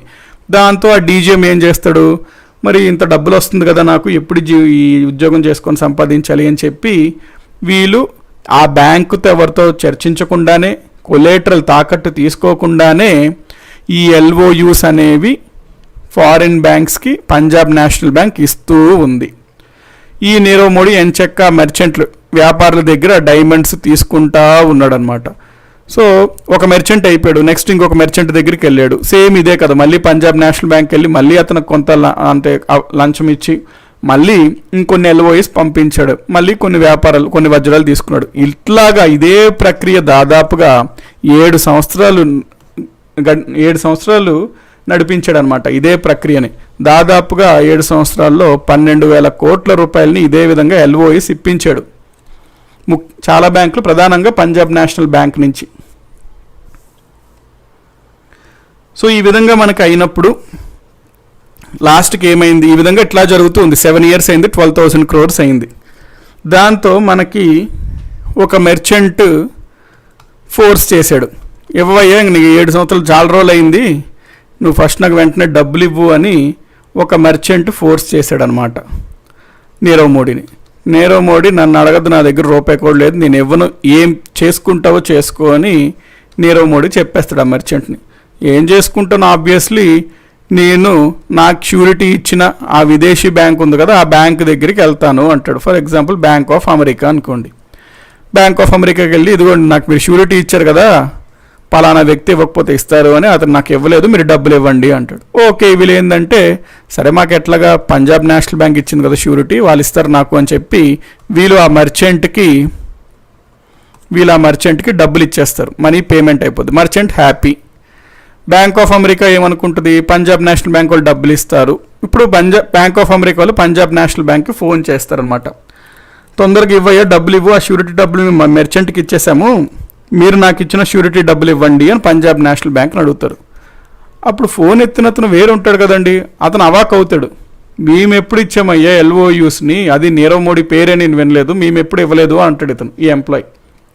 దాంతో వీళ్ళు కోపం వచ్చి వీళ్ళు రేంజ్లో ఇచ్చుకుంటారు.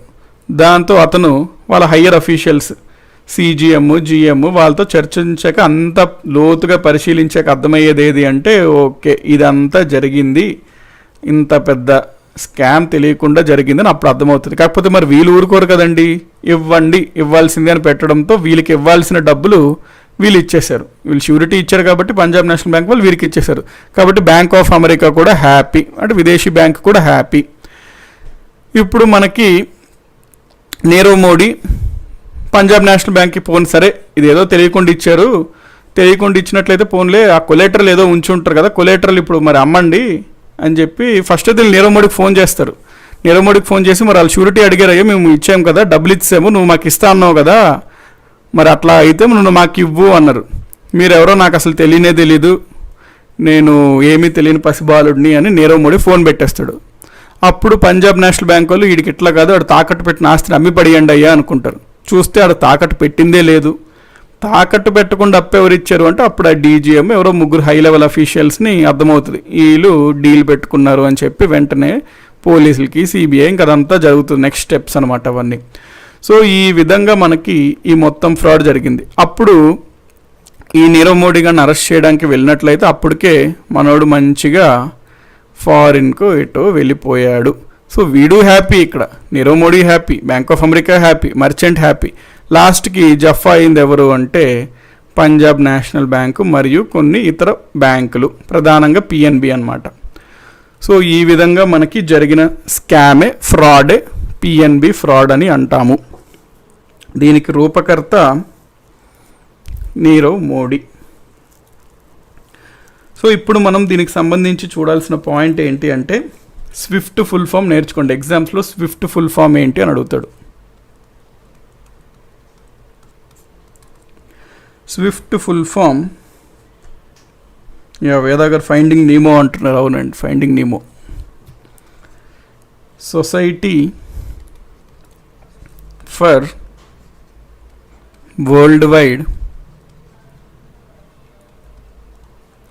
Interbank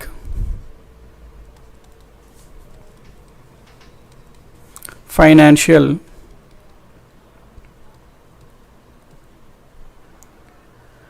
telecommunications.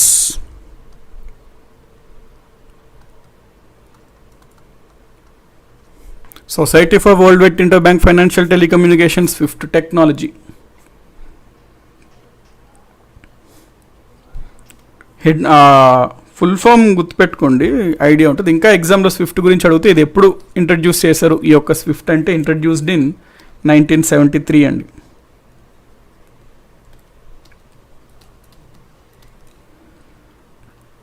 Introduced in 1973.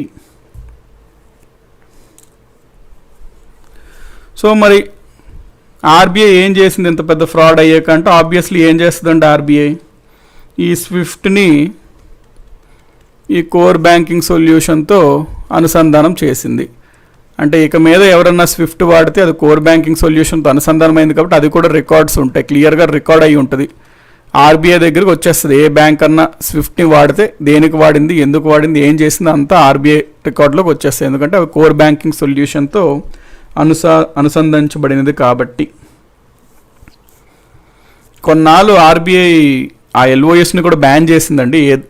India bank LOS foreign బ్యాంక్స్కి ఇవ్వడానికి వీల్లేదు అని బ్యాన్ చేసింది. కానీ దీనివల్ల యాక్చువల్లీ జెన్యూన్ మెర్చెంట్స్ చాలామంది, ఎంతోమంది దేశ విదేశాల్లో జెన్యూన్గా వ్యాపారాలు చేసే వాళ్ళకి చాలా ఇబ్బంది అవ్వడంతో ఇట్లాగ మనం బ్యాన్ చేయడం సొల్యూషన్ కాదు, దాన్ని ప్రాపర్గా చెక్ పెట్టుకోవాలి అని చెప్పి దాంతో మళ్ళీ ఎల్ఓఎస్ని రిలీజ్ అయితే చేసింది. వెంటనే అయితే ఎల్ఓఎస్ని బ్యాన్ చేసేసింది కొన్నాళ్ళు. ఇప్పుడు కేసు ఏమైంది అంటున్నారు రామారావు గారు. ఇప్పుడు కాదండి, అది నెక్స్ట్ జనరేషన్. మీరు నెక్స్ట్ జనరేషన్ మీరు నెక్స్ట్ జనరేషన్ వాళ్ళు నన్ను అడిగినా ఇప్పుడు కేసు ఏమైంది అని నేను అదే ఆన్సర్ ఇస్తానండి. నడుస్తూ ఉంటుంది అనమాట, కంటిన్యూస్ స్టోరీ, కంటిన్యూస్ అనమాట. ఎందుకంటే మీరు పేరులోనే కేసు ఏమైంది సార్ అన్నారు, కేసు అంటేనే కంటిన్యూస్ అని అర్థం అనమాట. సో నడుస్తూ ఉంటుంది. కోర్ బ్యాంకింగ్ సొల్యూషన్ అండి రమ్య గారు, సిబిఎస్ అంటే కోర్ బ్యాంకింగ్ సొల్యూషన్స్.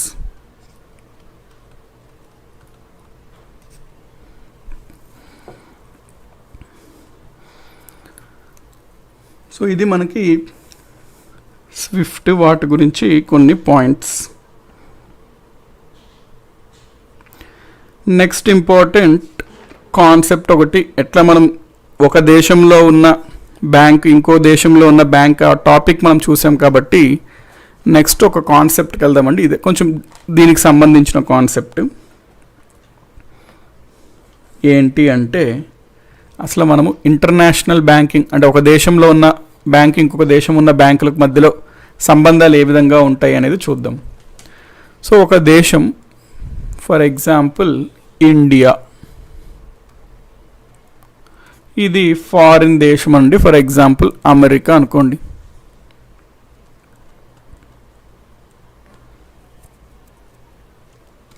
బ్యాంకులో ఏదన్నా ఒక బ్యాంక్ ఉంది, for example Union Bank of India.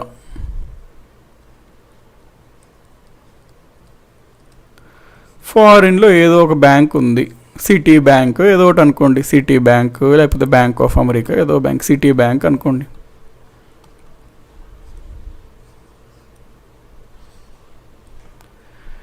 ఇప్పుడు ఫర్ ఎగ్జాంపుల్ ఇండియాలో ఉన్నటువంటి బ్యాంక్ ఆఫ్ అమెరికాతో ఏమన్నా లావాదేవీలు ట్రాన్సాక్షన్స్ చేస్తున్నట్లయితే ఇక్కడ అవసరం ఎవరికి?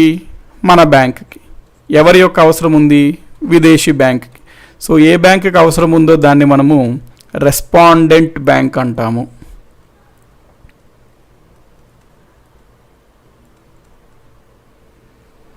సో ఏ బ్యాంక్ అయితే మనము విదేశీ బ్యాంకులతో ఏదైనా లావాదేవీలు చేస్తుంది అంటే దాన్ని మనం రెస్పాండెంట్ బ్యాంక్ అని అంటాము. నెక్స్ట్,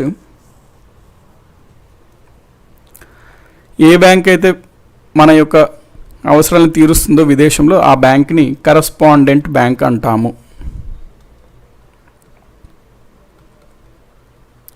సో ఒక దేశంలో ఉన్న బ్యాంకు, విదేశంలో ఉన్న బ్యాంకు రెండు లావాదేవీలు కనుక చేసుకున్నట్లయితే ఆ వ్యవస్థనే మనము కరస్పాండెంట్ బ్యాంకింగ్ అని అంటాము. సో కరస్పాండెంట్ బ్యాంకింగ్ అంటే ఏంటి అంటే రెండు వేరువేరు దేశాల్లో ఉన్న రెండు వేరువేరు బ్యాంకులు ఒకదానికి సహకరించుకుంటూ బ్యాంకింగ్ సేవల్ని జనాలకు అందిస్తే రెండు దేశాలు, దాన్ని మనం కరస్పాండింగ్ బ్యాంకింగ్ అని అంటాము.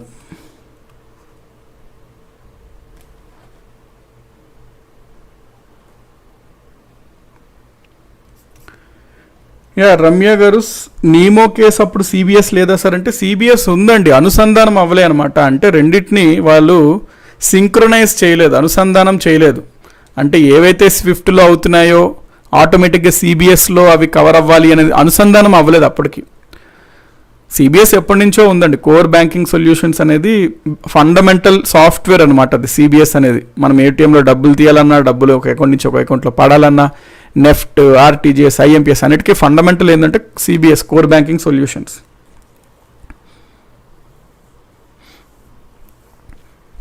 సో ఇప్పుడు మనం ఈ వ్యవస్థని కరస్పాండెంట్ బ్యాంకింగ్ అని అంటాము. ఇప్పుడు ఫర్ ఎగ్జాంపుల్ ఒక కేసు చూసుకుందాం. ఏంటి అంటే యూనియన్ బ్యాంక్ ఆఫ్ ఇండియా ఉంది. అమెరికాలో ఎవరన్నా ఒక వ్యక్తి ఉన్నాడు. ఆ వ్యక్తి ఇప్పుడు ఫర్ ఎగ్జాంపుల్ అమెరికాలో వ్యాపారం చేయాలనుకోండి. అతనికి అప్పు యూనియన్ బ్యాంక్ ఆఫ్ ఇండియా ఇవ్వాలి అనుకుంటే యూనియన్ బ్యాంక్ ఆఫ్ ఇండియా దేంట్లో ఇస్తుంది? అప్పు రూపీస్లో ఇస్తుంది. ఈ రూపీస్ని మళ్ళీ ఇతను డాలర్స్లో కన్వర్ట్ చేసుకోవాలి. కన్వర్ట్ చేయడంతో చాలా కమిషన్ ఉంటుంది, సో చాలా లాస్ ఉంటుంది.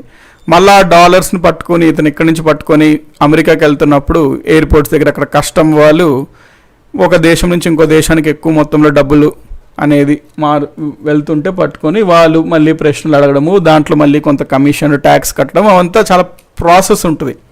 అందుకని చెప్పి అది చాలా ఇబ్బందికరంగా ఉంటుంది. కాబట్టి విదేశాల్లో ఉన్న వారికి వెసులుబాటు కల్పించడానికి ఏం చేశారు అంటే ఈ వ్యక్తి యూనియన్ బ్యాంక్ ఆఫ్ ఇండియా తరపున సిటీ బ్యాంక్లో ఏమన్నా సేవలు వినియోగించుకోవచ్చు. ఆ రకమైన అగ్రిమెంట్ ఈ రెండు బ్యాంకులు చేసుకున్నాయి అనుకోండి. దీన్ని కరస్పాండెంట్ బ్యాంక్, దీన్ని రెస్పాండెంట్ బ్యాంక్ అంటాము.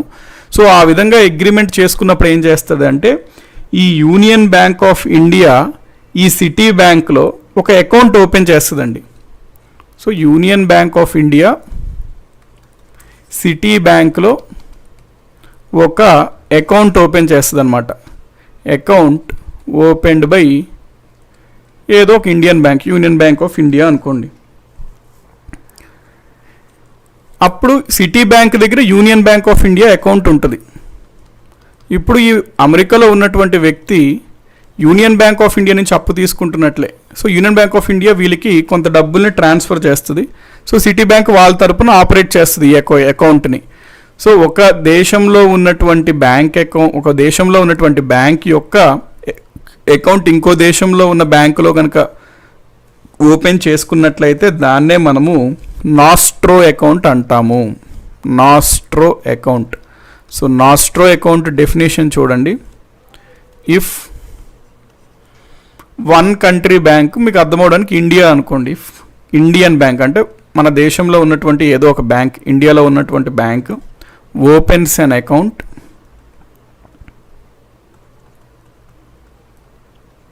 With a foreign bank. So ఒక విదేశీ బ్యాంక్ వద్ద మన భారతదేశానికి చెందిన ఏదైనా బ్యాంక్ ఒక ఖాతా కనుక తెరిచినట్లయితే దాన్నే మనము నాస్ట్రో అకౌంట్ అని అంటాము. మరి అదేవిధంగా విదేశాలకు చెందిన వారు కూడా భారతదేశంలో వ్యాపారాలు చేస్తుంటారు. మరి వాళ్ళకు కూడా ఆలా దేశంలో ఉన్న బ్యాంకుల నుంచి అప్పు డాలర్స్లో తీసుకొని దాన్ని మళ్ళీ మనం రూపీస్లో కన్వర్ట్ చేసుకొని ఇండియాకి రావాలంటే అవన్నీ ఇబ్బందులు. కాబట్టి భారతదేశంలో ఉన్న విదేశీయులకి భారతదేశంలో ఉన్న ఏదైనా ఒక బ్యాంకుతో వాళ్ళ దేశంలో ఉన్న బ్యాంకులు అనుసంధానించుకుంటే బాగుంటుంది అని కొన్ని సందర్భాల్లో విదేశీ బ్యాంకులు భారతదేశంలో ఉన్నటువంటి బ్యాంకులలో ఒక ఖాతాను ఓపెన్ చేసుకుంటే ఆ ఖాతాని విదేశీయులు వినియోగించుకుంటూ ఉంటుంటారు అన్నమాట సేవలు. సో ఆ బ్యాంకు సేవల్ని ఆ ఖాతా ద్వారా మన భారతదేశానికి చెందిన ఏదో ఒక బ్యాంకు అందిస్తుంది. సో ఈ రకంగా అంటే నాస్ట్రోకి వైస్ వెర్సా కదండి. అది నాస్ట్రో అంటే మన ఇండియన్ బ్యాంక్కి ఫారిన్ బ్యాంకులో అకౌంట్. సో ఫారిన్ బ్యాంక్ కనుక మన ఇండియన్ బ్యాంకులో అకౌంట్ ఉందనుకోండి దాన్నే మనము ఓస్ట్రో అంటాము. ఓస్ట్రో అకౌంట్ అని అంటాము.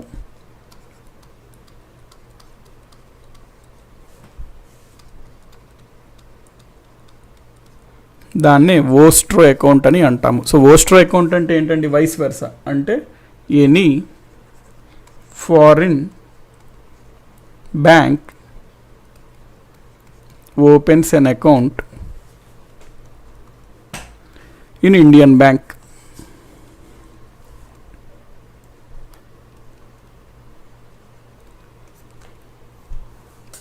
ఓకే అండి, ఇది ఓస్ట్రో అకౌంట్.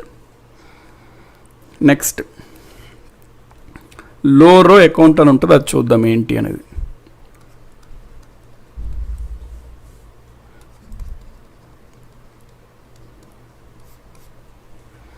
లోరో అకౌంట్ అంటే మనకి ఇది డైరెక్ట్గా ఎగ్జామ్స్లో ప్రశ్న అడుగుతాడు కాబట్టి చాలా ఈజీ ఉంటుందండి. ఒకవేళ వీటిపైన క్వశ్చన్ వస్తే చాలా ఈజీ చెప్పగలుగుతారు. మీకు తెలుస్తే ఐడియా ఉంటే, బేసిక్ ఐడియా ఉంటే ఈజీగా ఆన్సర్ చేసేస్తారు. తెలీదు అంటే నోస్ట్రో అంటే ఏంటి అని అన్నాడు అనుకోండి, అసలు నోస్ట్రో అంటే ఏంటో తెలియకుండా మనం ఎగ్జామ్ హాల్లో ఎంత తలబట్టుకొని గింజుకున్నా అది పెట్టలేము. అంతే, అది simple as that. So loro account అంటే చూద్దాం. మన ఇండియా ఉంది, ఇండియాలో యూనియన్ బ్యాంక్ ఆఫ్ ఇండియా ఉందనుకోండి. ఈ యూనియన్ బ్యాంక్ ఆఫ్ ఇండియా యుఎస్ఏలో ఉన్నటువంటి బ్యాంక్ ఆఫ్ అమెరికా వద్ద ఒక అకౌంట్ ఓపెన్ చేసేయండి. Opens an account. దాన్నే మనం ఏమంటాము? ఇప్పుడు ఈ బ్యాంక్ ఆఫ్ అమెరికా దగ్గర మనకి యూనియన్ బ్యాంక్ ఆఫ్ ఇండియా ఒక అకౌంట్ని ఓపెన్ చేసుకుంది. సో అది యూబీఐ యొక్క Union Bank of India nostro account అవుతుంది అది. అంతే కదండి. యూబీఐ అంటే మన దేశానికి చెందిన ఒక బ్యాంక్ విదేశీ బ్యాంకులో ఒక ఖాతా తెరుచుకుంది కాబట్టి దాన్ని నాస్ట్రో అకౌంట్ అంటాము. సో ఒకవేళ ఈ బ్యాంక్ ఆఫ్ అమెరికాలో ఈ అమెరికాలో చూడండి, ఇప్పుడు అమెరికా బ్యాంకుకి ఏమవుతుందండి? వాళ్ళ తరపున మనం ఆలోచించుకుంటే ఏమవుతుంది? వాళ్ళ తరపున మనం చూస్తే వాళ్ళ దేశంలో వాళ్ళ బ్యాంకులో ఒక విదేశీ బ్యాంకు అకౌంట్ను ఓపెన్ చేసుకుంది కాబట్టి అది బ్యాంక్ ఆఫ్ అమెరికా యొక్క వాస్ట్రో అకౌంట్ అవుతుంది. ఇది యూనియన్ బ్యాంక్ ఆఫ్ ఇండియా యొక్క నాస్ట్రో అకౌంట్గా చెప్పుకుంటాం. అదే వాళ్ళ పరంగా చూసుకున్నట్లయితే బ్యాంక్ ఆఫ్ అమెరికా యొక్క నాస్ట్రో అకౌంట్ అవుతుంది అది. ఇప్పుడు ఫర్ ఎగ్జాంపుల్ కెనరా బ్యాంక్ ఉంది.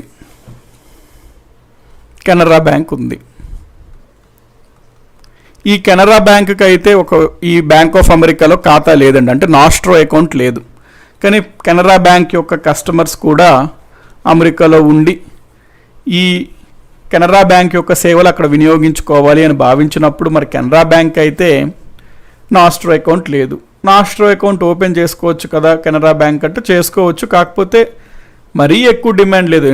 ఎందుకంటే ఒక బ్యాంకు విదేశీ బ్యాంకులో నాస్ట్రో అకౌంట్ ఓపెన్ చేయాలంటే చాలా కండిషన్స్ ఉంటాయండి. ఇంత పేమెంట్, యాన్యువల్ పేమెంట్ అని ఉంటుంది, ప్లస్ చాలా కండిషన్స్ ఉంటాయి. సో ఎక్కువ డిమాండ్ లేకపోతే ఒకవేళ ఏదైనా బ్యాంకు సపరేట్గా అకౌంట్స్ అయితే ప్రతి బ్యాంకు దగ్గర అయితే ఏర్పాటు చేసుకోరు కదండి, ప్రతి దేశంలో ఉన్న ప్రతి బ్యాంకుల వద్ద అయితే చేసుకోరు. కాబట్టి కొన్ని బ్యాంక్స్ చేసుకోరు. కాకపోతే మరి ఎప్పుడన్నా వాళ్ళకి అవసరం పడింది అనుకోండి, అప్పుడు ఈ కెనరా బ్యాంక్ వాళ్ళు ఏం చేస్తారు అంటే యూనియన్ బ్యాంక్ ఆఫ్ ఇండియా వాళ్ళని సంప్రదిస్తారు. వాళ్ళకి మాకు ఈ విధమైన అవసరం ఉంది, మీకైతే అమెరికాలోని ఆ బ్యాంక్ ఆఫ్ అమెరికా వద్ద నాస్ట్రో అకౌంట్ ఉంది కదా, మీ నాస్ట్రో అకౌంట్ సేవల్ని మేము కూడా వినియోగించుకునే విధంగా మాకు ప్లీజ్ ఆస్కారం ఇవ్వండి, మేము ఎంతో కొంత మీకు మనీ కమిషన్ లాగా ఇస్తాము మాకు వచ్చిన వాటిలో అన్నట్టు, మీ అకౌంట్ని వినియోగించుకున్నందుకు మేము ఎంతో పే చేస్తాము అని కెనరా బ్యాంక్ వాళ్ళు రిక్వెస్ట్ చేస్తే యూనియన్ బ్యాంక్ ఆఫ్ ఇండియా ఒప్పుకుంటుంది. అప్పుడు యూనియన్ బ్యాంక్ ఆఫ్ ఇండియా యొక్క నాస్ట్రో అకౌంట్ని కెనరా బ్యాంక్ ఏం చేస్తుందంటే uses the union Bank of India యొక్క నాస్ట్రో అకౌంట్ని వాళ్ళు వినియోగించుకుంటారు, వాడుకుంటారు నాస్ట్రో అకౌంట్. సో అప్పుడు ఈ విధంగా అంటే ఒక బ్యాంక్, ఒక దేశంలో ఉన్నటువంటి, మన దేశంలో ఉన్నటువంటి బ్యాంక్ మన దేశంలోనే ఉన్న ఇంకొక బ్యాంక్ యొక్క నాస్ట్రో అకౌంట్ని ఉపయోగించుకుంటుంటే అది ఈ కెనరా బ్యాంక్ యొక్క లోరో అకౌంట్గా మనం చెప్పుకుంటాము. సో కెనరా బ్యాంక్ యొక్క లోరో అకౌంట్గా చెప్తాం అదే అకౌంట్ని. సో లోరో అకౌంట్ అనేది క్లియర్ కదండి, కెనరా బ్యాంక్ యొక్క లోరో అకౌంట్గా అంటాం అది. So Union Bank of India nostro అకౌంటే Canara Bank of India loro account అవుతుంది అప్పుడు. ఎందుకంటే కెనరా బ్యాంక్ ఆఫ్ ఇండియా అనేది Union Bank of India nostro account యొక్క సేవలను వినియోగించుకుంటుంది కాబట్టి. So Union Bank of India nostro అకౌంటే బ్యాంక్ ఆఫ్ అమెరికా యొక్క వోస్ట్రో అకౌంట్ అయి ఉంటుంది. కాబట్టి ఈ మూడింటి మధ్యన రిలేషన్ మీకు స్పష్టంగా అర్థమైంది అయితే నేను అనుకుంటున్నాను. వోస్ట్రో account, నోస్ట్రో account, లోరో account.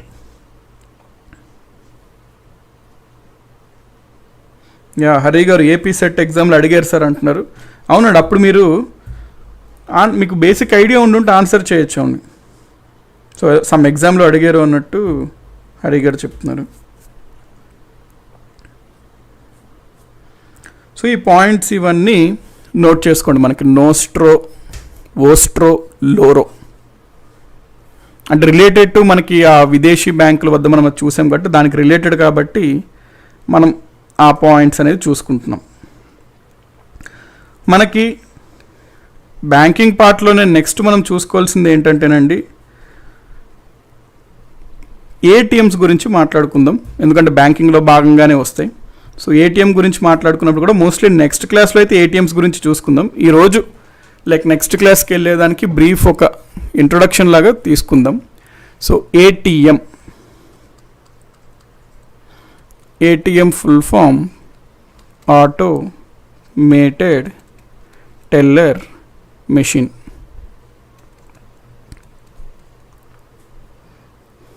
Automated teller machine.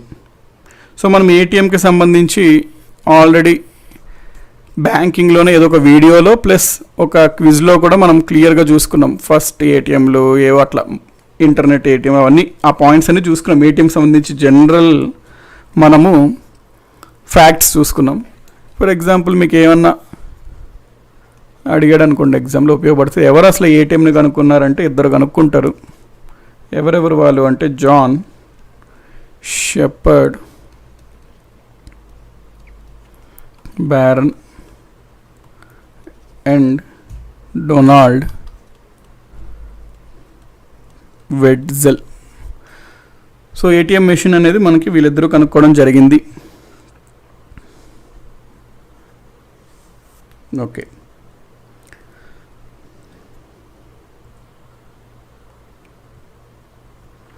అయితే మనకి ఏటీఎంలో ఎస్ అండి అప్లికబుల్ ఫర్ ఆల్ కంట్రీస్ అంటే applicable for all countries sir ఇందాక చదువుకున్న మనం ఓస్ట్రో నోస్ట్రో అంటాం కదా. ఏ కంట్రీ పరంగా చూస్తే ఆ కంట్రీ పరంగా మనం చెప్పుకోవాలండి. మన దేశం పరంగా అంటే ఏదన్నా ఒక దేశం అని మాట్లాడుకోవాలి. మనం ఇండియా మన దేశం కాబట్టి ఇండియా అనుకున్నాము. ఏ దేశం అన్నా వాళ్ళ దేశం అనే పాయింట్లో సేమ్ ఉంటాయి.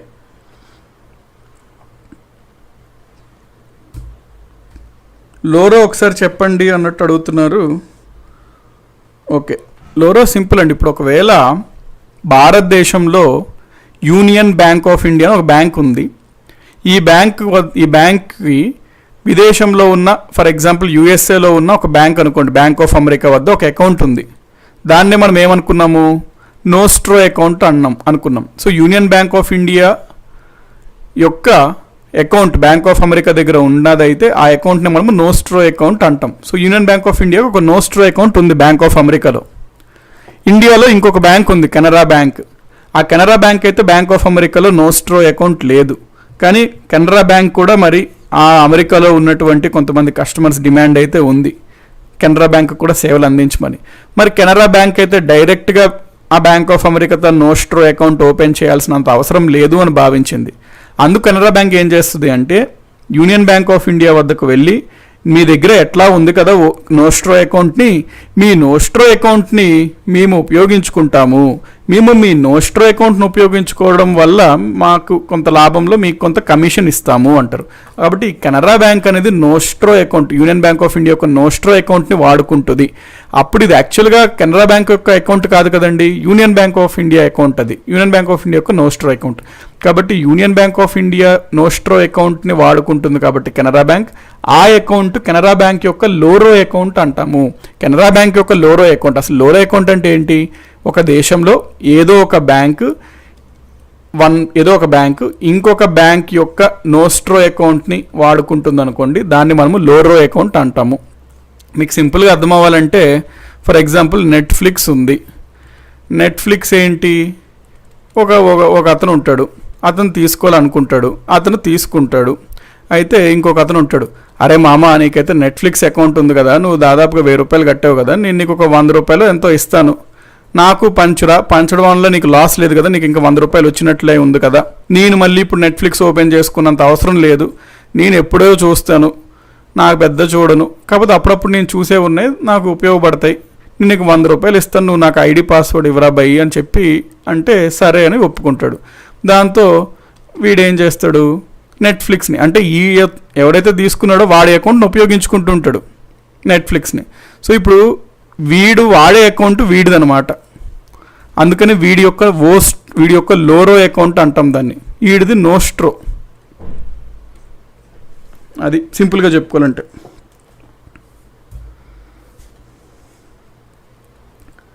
సార్ ఫారిన్ బ్యాంక్స్లో అదేనండి, ఫారిన్ బ్యాంక్లో ఇండియన్ బ్యాంక్ ఉన్న అకౌంట్ నోస్ట్రో. సో ఇప్పుడు మనం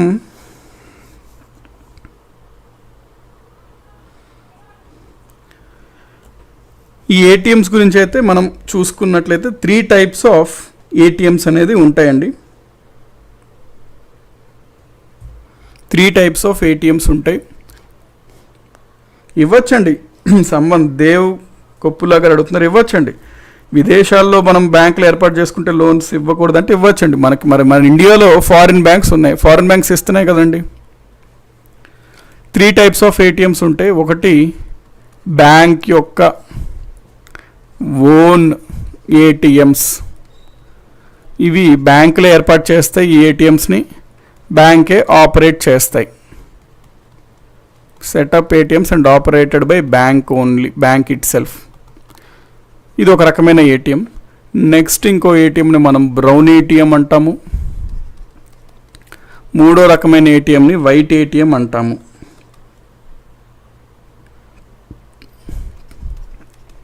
వైట్ ఏటీఎం అంటాము.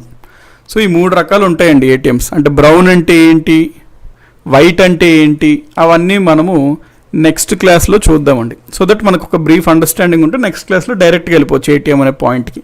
సో బ్రౌన్ ఏటీఎంస్ అంటే ఏంటి, కొత్తగా వైట్ ఏటీఎంస్ వచ్చాయి, వైట్ ఏటీఎంస్లో ఉండాల్సిన పాయింట్స్ ఏంటి, ఎగ్జాంపుల్స్ ఏంటి, వాటికి సంబంధించిన కొన్ని పాయింట్స్ మనం వీటి గురించి చూసుకుందాం. ఎందుకంటే బ్యాంకింగ్లో భాగంగానే ఈ పాయింట్స్ కూడా చాలా ఎగ్జామ్స్లో అయితే రిపీటెడ్గా అడుగుతున్నాడు కాబట్టి ఈ పాయింట్ అనేది మనం చూద్దాం. సో దీంతో మనకి వాట్ ఎవర్ టాపిక్స్ ఈరోజు బ్యాంకింగ్లో చూసామో ఇక్కడతో మనం పాస్ చేద్దాం. ఎక్కడ వరకు అయితే ఈరోజు మనం చూసామో ఒకసారి రివైజ్ చేసుకుందాం. నెక్స్ట్ మనకి ఎకానమీ క్లాస్లో మళ్ళీ ఇక్కడి నుంచి కంటిన్యూ చేయొచ్చు.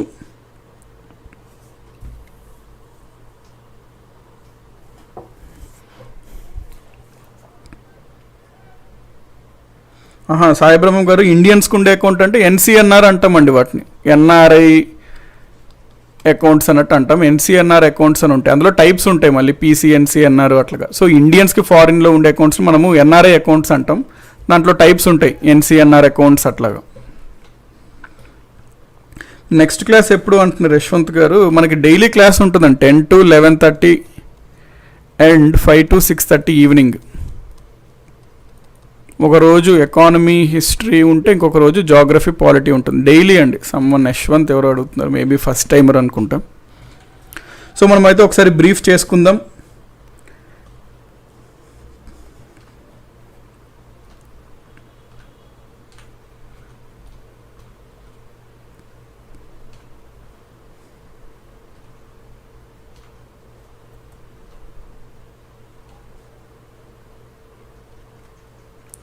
పీడిఎఫ్ ఈ క్లాస్ది ఉండదండి రవికుమార్ గారు, ఎందుకంటే ఇది అంతా నా ఓన్ అనమాట. బేసికలీ ఇవి డిఫరెంట్ సోర్సెస్, ముఖ్యంగా ఆర్బీఐ వెబ్సైట్ నుంచి తీసుకున్న నా ఓన్ సోర్సెస్. దీనికైతే పీడిఎఫ్ మోస్ట్లీ ఉండదండి. పీడిఎఫ్ అంటే బేసికలీ మనం స్లైడ్స్ చూస్తున్నాం కండి, ఆ స్లైడ్స్ పీడిఎఫ్ వస్తుంది. అంటే మీరు టెక్స్ట్ లాగా అంటున్నారేమో, టెక్స్ట్ లాగా కాకుండా ఈ స్లైడ్ పీడిఎఫ్ డెఫినెట్లీగా వస్తుందండి. అంటే మీకు మరి పీడిఎఫ్ అప్డేట్ అవ్వలేదు మీరు అంటున్నారేమో. పీడిఎఫ్ మోస్ట్లీ నేనైతే ఒకసారి వాట్ ఎవర్ ఇదంతా ఏదైతే ఉందో నేను ఈరోజు పంపించేస్తానండి ఛానల్ వాళ్ళకి, సో దట్ ఆ పీడిఎఫ్స్ మీకు అప్లోడ్ చేసేయమని చెప్తా. అంటే పీడిఎఫ్స్ అంటే మీరు బేసికలీ ఎగ్జాక్ట్ మనం ఏదైతే మనం చూసామో ఈ స్లైడ్స్ వీటి గురించి అంటున్నారు అనుకుంటా. సో డెఫినెట్గా ఇస్తామండి పీడిఎఫ్స్. చేసేదే అంటే మీకు యూస్ఫుల్ కోసం కాబట్టి పీడిఎఫ్స్ ఇవ్వడంలో నాకు ఎటువంటి ఇది లేదండి. సో డెఫినెట్గా పీడిఎఫ్స్ అనేది మీకు మోస్ట్లీ ఈరోజు నేను ఛానల్ వాళ్ళకి ఫార్వర్డ్ చేసేస్తాను.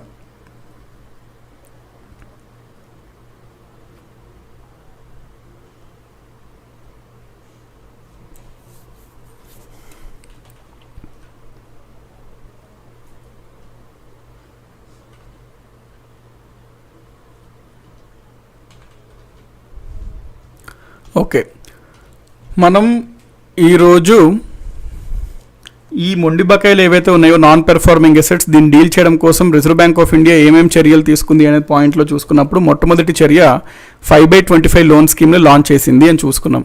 5/25 లోన్ స్కీమ్ ముఖ్యంగా ఇన్ఫ్రాస్ట్రక్చర్కి రిలేటెడ్ ఉన్న ప్రాజెక్ట్స్కి లోన్ తీసుకున్న వారికి ఇవ్వడం జరిగింది.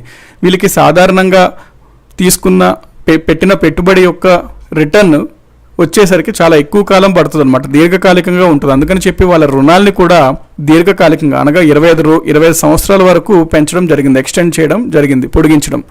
కాకపోతే వడ్డీ రేట్ అనేది ఎప్పటికెప్పుడు మారుస్తూ ఉండాలి, ఎందుకంటే మార్కెట్లో ఉన్న కండిషన్స్ బట్టి వడ్డీ రేట్ ఉండాలి అని చెప్పి ప్రతి 5 సంవత్సరాలకి వడ్డీ రేట్ని నిర్ణయిస్తారనమాట. సో ఈ విధమైన స్కీమ్నే 5/25 లోన్ స్కీమ్ అంటాము. నెక్స్ట్ ఎస్డిఆర్ అనే స్కీమ్ని రిజర్వ్ బ్యాంక్ ఆఫ్ ఇండియా తెచ్చింది, strategic debt restructuring.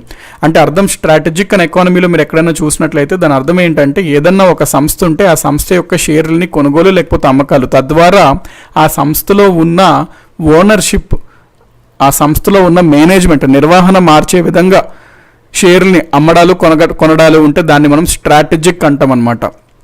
Strategic debt రీస్ట్రక్చరింగ్లో ఏమవుతుందంటే ఏదన్నా ఒక సంస్థ యొక్క లోన్ బ్యాంక్ దగ్గర ఎన్పిఏగా డిక్లేర్ అవుతే అప్పుడు ఆ బ్యాంక్ ఏం చేస్తుందంటే ఆ సంస్థ యొక్క షేర్లు, అంటే కేవలం ఇది ఎప్పుడు వినియోగిస్తారు అంటే ఆ సంస్థ నిర్వహణ బాగాలేదు, మేనేజ్మెంట్ బాగాలేదు, తద్వారానే ఆ సంస్థ నష్టాల్లోకి వెళ్తుంది. ఒకవేళ కనుక నిర్వహణ బాగున్నట్లయితే ఆ సంస్థని మంచి లాభాల్లో తీసుకెళ్లొచ్చు అని బ్యాంకు భావిస్తే బ్యాంకు ఈ స్కీమ్ ద్వారా ఆ బ్యాంకులో ఉన్నటువంటి తన అప్పుని ఆ బ్యాంకులో వాటాగా మార్చుకుంటుంది. ఆ వాటా కూడా ఏ విధంగా అయితే బ్యాంకుకి నిర్వహణ మారే విధంగా వాటాను కొనుక్కుంటుంది, తద్వారా మేనేజ్మెంట్ వేరే వాళ్ళు వస్తారు, బ్యాంక్ చేతిలోకి వస్తుంది. బ్యాంకు తన యొక్క మేనేజర్లు, సూపర్వైజర్ల చేత ఆ సంస్థని మంచి లాభాల్లోకి తీసుకెళ్ళడానికి ప్రయత్నిస్తుంది. వన్స్ లాభాలు సంస్థకి లాభాలు వస్తే ఆ సంస్థ యొక్క షేర్లు పెరుగుతాయి. సో అప్పుడు బ్యాంక్ ఆ షేర్లు నమ్ముకోవచ్చు, లేదా షేర్లను అదే విధంగా ఉంచుకుంటూ ఆ సంస్థను నిర్వహించుకుంటూ వెళ్ళొచ్చు. ఎందుకంటే ఆ సంస్థ యొక్క లాభాలు బ్యాంక్కి అధిక వాటా ఉంది కాబట్టి బ్యాంకు కూడా ఎప్పటికప్పుడు లాభాలు వస్తుంటాయి కాబట్టి. మూడవది ఏంటి అంటే S4A scheme for sustainable structuring of stressed assets. ఇందులో భాగంగా ఏంటి అంటే మొత్తం నిర్వహణ మారే విధంగా, మేనేజ్మెంట్ మారే విధంగా అయితే బ్యాంక్ అనేది వాటా కొనదు ఆ కంపెనీలో. కాకపోతే కేవలం ఎంతవరకు అయితే ఆ ఇవ్వాల్సిన అప్పులో భాగం రిమైనింగ్ ఉందో, పెండింగ్ ఉందో, ఆ పాయింట్ వరకే ఆ సంస్థలో బ్యాంకు ఆ అప్పుని వాటాగా మార్చుకుంటుంది. తద్వారా నిర్వహణ మేనేజ్మెంట్ పరంగా ఎటువంటి మార్పు అయితే ఉండదు. నెక్స్ట్ ఇప్పుడు ఆర్బీఐ చేసిన 3 స్కీమ్స్ పెద్ద ఫలితాలు అయితే ఇవ్వలేదు, అందుకని చెప్పి గవర్నమెంట్కి వచ్చింది. గవర్నమెంట్ వచ్చి తీసుకున్న చర్య ఏంటి అంటే ఈ ఏఆర్సీలు ఏంటంటే ప్రైవేట్ వాళ్ళు ఎక్కువగా ఉన్నారు. వాళ్ళు మొత్తం మూలధనం తీసుకున్నట్లయితే 40,000 కోట్లే ఉన్నాయి ఇంచుమించు, అంతే ఉంది. కానీ ఎన్పిఎల్ చూసుకుంటే 14 లక్షల కోట్లు ఉంది. కాబట్టి వీళ్ళు ఏ పరిస్థితిలోని ప్రైవేట్ వాళ్ళు దీన్ని సాల్వ్ చేయలేరు అని ఈ ఏఆర్సీ ఏదైతే ఉందో అది ప్రభుత్వానికి సంబంధించిన ఏఆర్సీ ఉంటేనే బెటర్ అని చెప్పి ఒక సంస్థను ఏర్పాటు చేయాలి అని అనుకుంది ప్రభుత్వం. దాన్నే పారా అన్నారు. పారా అంటే పబ్లిక్ అసెట్ రీస్ట్రక్చరింగ్ ఏజెన్సీ, అంటే గవర్నమెంట్ యొక్క ఏఆర్సీ ఇది బేసికలీ. సో గవర్నమెంట్ ఈ విధంగా అనుకుంది ఏంటి అంటే బ్యాంకులు యొక్క ఎన్పిఎల్ బాగా పెరిగిపోవడంతో బ్యాంకులకు ఇబ్బందులు అవుతున్నాయి, బ్యాంకుల షేర్లు పడిపోతున్నాయి, బ్యాంకులు జనాలకి రుణాలు ఇవ్వడానికి ఉండట్లేదు, బ్యాంకుల పైన నమ్మకం జనాలకి పోతుంది. అందుచేతనే ఒకవేళ గనక బ్యాంకుకు ఉన్న ఈ తలకాయ నొప్పి తీసేసి వేరే వాళ్ళకి పారాకు అందజేస్తే అప్పుడు బ్యాంకుకి ఎటువంటి నష్టం ఉండదు, బ్యాంకుకి ప్రాబ్లం ఉండదు అని భావించింది. ఆలోచన అయితే బాగుంది, కానీ సింపుల్గా ఇక్కడ చేయడం ఏం జరిగింది, ఎన్పిఎల్ ఎక్కువ ఉన్నది ఎవరికి, ప్రభుత్వ రంగ బ్యాంకులకే. సో ప్రభుత్వ రంగ బ్యాంకుల్లో ఉన్న ఎన్పిఎస్ని తీసుకొచ్చి ఈ పారాకి ఇచ్చినట్లయితే మళ్ళీ ఆఖరికి ఇది ఏమవుతుంది, ప్రభుత్వానిదే అవుతుంది. సో మళ్ళీ లాస్ట్కి ప్రభుత్వానికే లాస్ వస్తుంది. అదేదో డైరెక్ట్గా ఇక్కడున్న ప్రభుత్వానికి లాస్, ఇక్కడున్న ప్రభుత్వానికి లాసే అన్నప్పుడు దీనివల్ల ఎటువంటి మంచి అయితే జరగదు అని ఫీడ్బ్యాక్ వచ్చిన దాంతో ప్రభుత్వం అయితే దీన్ని తీసుకురాలేదు బయటకి. ఈ పారానే బ్యాడ్ బ్యాంక్స్ అని కూడా అంటాం, ఎందుకంటే అవి బ్యాడ్ లోన్స్ కొంటాయి కాబట్టి. నెక్స్ట్ మనము పిఎన్బి ఫ్రాడ్ చూసాము. పిఎన్బి ఫ్రాడ్ ప్రకారం ఒక మర్చెంట్ వజ్ర వ్యాపారి నుంచి నీరవ్ మోడీకి డబ్బులు లేవు అన్న సందర్భంలో అతను ష్యూరిటీ అడిగాడు. ష్యూరిటీ కోసం ఆయన దేశంలో ఉన్న బ్యాంకే ష్యూరిటీ ఇవ్వాలన్నాడు. దానికోసం నీరవ్ మోడీ భారతదేశంలో ఉన్న పంజాబ్ నేషనల్ బ్యాంక్ని ఆశ్రయించాడు. వాళ్ళు యాక్చువల్గా అయితే తన దగ్గర తాకట్టు తీసుకొని వీళ్ళు ఆ విదేశీ బ్యాంక్కి ష్యూరిటీ ఇవ్వాలి, అప్పుడు ఆ విదేశీ బ్యాంకులు అయితే ఆ మర్చెంట్ వ్యాపారికి ష్యూరిటీ ఇస్తారు. కానీ ఇక్కడ ఈ నీరవ్ మోడీ ఏం చేశాడు అంటే పంజాబ్ నేషనల్ బ్యాంక్లో ఉన్న ఉన్నతాధికారులు కొంతమందితో కుమ్మక్కయ్యి కొంత డీల్ మాట్లాడుకొని ఒప్పందం చేసుకొని ఎటువంటి తాకట్టు లేకుండా స్విఫ్ట్ ద్వారా, అప్పటికి కోర్ బ్యాంకింగ్ సొల్యూషన్స్లో అనుసంధానం అవ్వలేదు కాబట్టి స్విఫ్ట్ ద్వారా కమ్యూనికేషన్ ద్వారా ఎల్ఓయూస్ని పంచారు, లెటర్ ఆఫ్ అండర్స్టాండింగ్స్ని. అయితే మనకి ఈ ప్రక్రియని దాదాపుగా 7 సంవత్సరాలు జరిగింది. దాదాపుగా 12,000 కోట్లు ఈ విధంగా ఎల్ఓఎస్ ఇస్తూ ఉండింది బ్యాంకు. ఆ బ్యాంక్ అనేది షూరిటీ ఇస్తూ ఉండేది రకరకాల మెర్చెంట్స్కి, వ్యాపారులకి. వ్యాపారాల నుంచి ఇతనికి వజ్రాలు అయితే వచ్చినాయి. ఇతని వ్యాపారం అయితే బాగానే జరిగింది.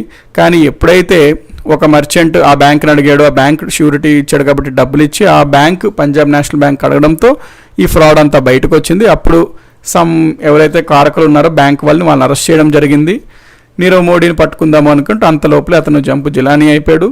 దాంతో మనకి ఆర్బీఐ కళ్ళు తెరుచుకొని ఈ స్విఫ్ట్ని సిబిఎస్ని అనుసంధానం చేయాలి అని భావించి స్విఫ్ట్ని సిబిఎస్ని అప్పుడు అనుసంధానం చేసింది. తాత్కాలికంగా అయితే ఎల్ఓయూస్ని బ్యాన్ చేసింది రిజర్వ్ బ్యాంక్ ఆఫ్ ఇండియా. కాకపోతే ఎల్ఓయూస్ని బ్యాన్ చేయడం వల్ల వేరే జెన్యూన్గా ఉన్న వ్యాపారులకు ఇబ్బంది అవుతుంది కాబట్టి వాటిని మళ్ళీ రిలీజ్ చేయడం స్టార్ట్ చేసింది. ఎల్ఓయూస్ వదలొచ్చు బ్యాంక్స్ అనేది మళ్ళీ ఇంట్రడ్యూస్ చేసింది. నెక్స్ట్ మనము కరస్పాండెంట్ బ్యాంకింగ్ అంటే ఒక దేశంలో ఉన్న బ్యాంక్ ఇంకొక దేశం ఉన్న బ్యాంకులతో లావాదేవీలు చేసుకున్నట్లయితే దాన్ని మనం కరస్పాండెంట్ బ్యాంకింగ్ అంటాము. ఒకవేళ మన దేశంలో ఉన్నటువంటి ఒక దేశంలో ఉన్నటువంటి బ్యాంక్ ఇంకొక దేశంలో ఉన్నటువంటి బ్యాంకులో ఖాతా ఓపెన్ చేసుకున్నట్లయితే దాన్ని మన దేశం యొక్క నాస్ట్రో అకౌంట్గా చెప్తాం. యూనియన్ బ్యాంక్ ఆఫ్ ఇండియా ఒకవేళ సిటీ బ్యాంక్లో ఒక అకౌంట్ను ఓపెన్ చేసుకున్నట్లయితే Union Bank of India nostro account అవుతుంది అనమాట. So Indian bank opens an account with a foreign bank, it's known as nostro account. Foreign bank కనుక మన దేశంలో ఉన్న బ్యాంకులో అకౌంట్ ఖాతా తెరుచుకుంటే దాన్ని మనం వోస్ట్రో అకౌంట్ అంటాము. ఒకవేళ మన దేశంలో ఉన్న యూనియన్ బ్యాంక్ మన దేశంలో ఉన్న ఏదైనా ఒక బ్యాంక్ యొక్క నాస్ట్రో అకౌంట్ని మన దేశంలో ఉన్న ఇంకొక బ్యాంక్ వినియోగించుకుంటే అప్పుడు ఆ వినియోగించుకుంటున్న బ్యాంక్ యొక్క లోరో అకౌంట్గా మనం ప్రస్తావించుకుంటాం అనమాట. అప్పుడు వినియోగించుకుంటున్న బ్యాంక్ యొక్క లోరో అకౌంట్గా చెప్పుకుంటాం అది. నెక్స్ట్ మనం ATMs automated teller machine invented by John Shepherd Barron and Donald Wetzel అనుకున్నాము. బ్యాంక్ ఏటీఎంస్ అనేవి 3 రకాలు ఉంటాయి. ఫస్ట్ టైప్ ఆఫ్ ఏటీఎంస్ ఏంటంటే బ్యాంకులే ఏర్పాటు చేస్తాయి ఆ ఏటీఎంస్ని, బ్యాంకే నిర్వహిస్తుంది ఆ ఏటీఎంస్ని. సో కంప్లీట్గా ఆ ఏటీఎంస్ ఒక నిర్వహణ అంటే అక్కడ సెక్యూరిటీ గార్డ్ని పెట్టడము, డబ్బులు వేయడము, ఎలక్ట్రిసిటీ, రెంట్ అవన్నీ బాధ్యతలు ఏదైతే బ్యాంక్ ఏర్పాటు చేసిందో ఆ ఏటీఎంని ఆ బ్యాంకే చూసుకుంటుంది. నెక్స్ట్ 2 రకాల ఏటీఎంస్ ఉంటాయి, బ్రౌన్ ఏటీఎం, వైట్ ఏటీఎం. దీన్నే బ్రౌన్ లేబుల్ ఏటీఎంస్ అని కూడా అంటారు, వైట్ లేబుల్ ఏటీఎంస్ అని కూడా అంటారు. సో ఏంటి ఇవి అనేవి మనము నెక్స్ట్ క్లాస్లో అయితే చూసుకుందాము. మళ్ళీ తిరిగి మనము షార్ప్గా 5 PM ఈరోజు హిస్టరీ క్లాస్లో కలుసుకుందాం. హిస్టరీలో ఎర్లీ మెడివల్ ఇండియా ఈరోజు మనం కంప్లీట్ చేసేసుకుందాము. So until then each one of you take care అండి, గుడ్ బై. మళ్ళీ మనము సాయంత్రం కలుసుకుందాము. థ్యాంక్ యూ అండి, each one of you, thank you very much. మళ్ళీ మనం సాయంత్రం కలుసుకుందాం. సో అర్థమెటిక్ రీజనింగ్ అంటే మనకి జీజేపీ తెలుగు యాప్ అండి. బుక్స్ కోసము GJPTelugu.com అండి. ఆ పాయింట్స్ కూడా నోట్ చేసుకోండి. సో థ్యాంక్ యూ అండి ఎవ్రీవన్. ఇదంతా మీరు ఒకసారి రివైజ్ చేసేయండి. ఆ కాన్సెప్ట్ క్లియర్గా ఓకే అవగాహన ఉంటే ఎగ్జామ్లో మీరు ఈజీగా ఆన్సర్ చేయగలుగుతారు, ఎటువంటి ప్రాబ్లం ఉండదు.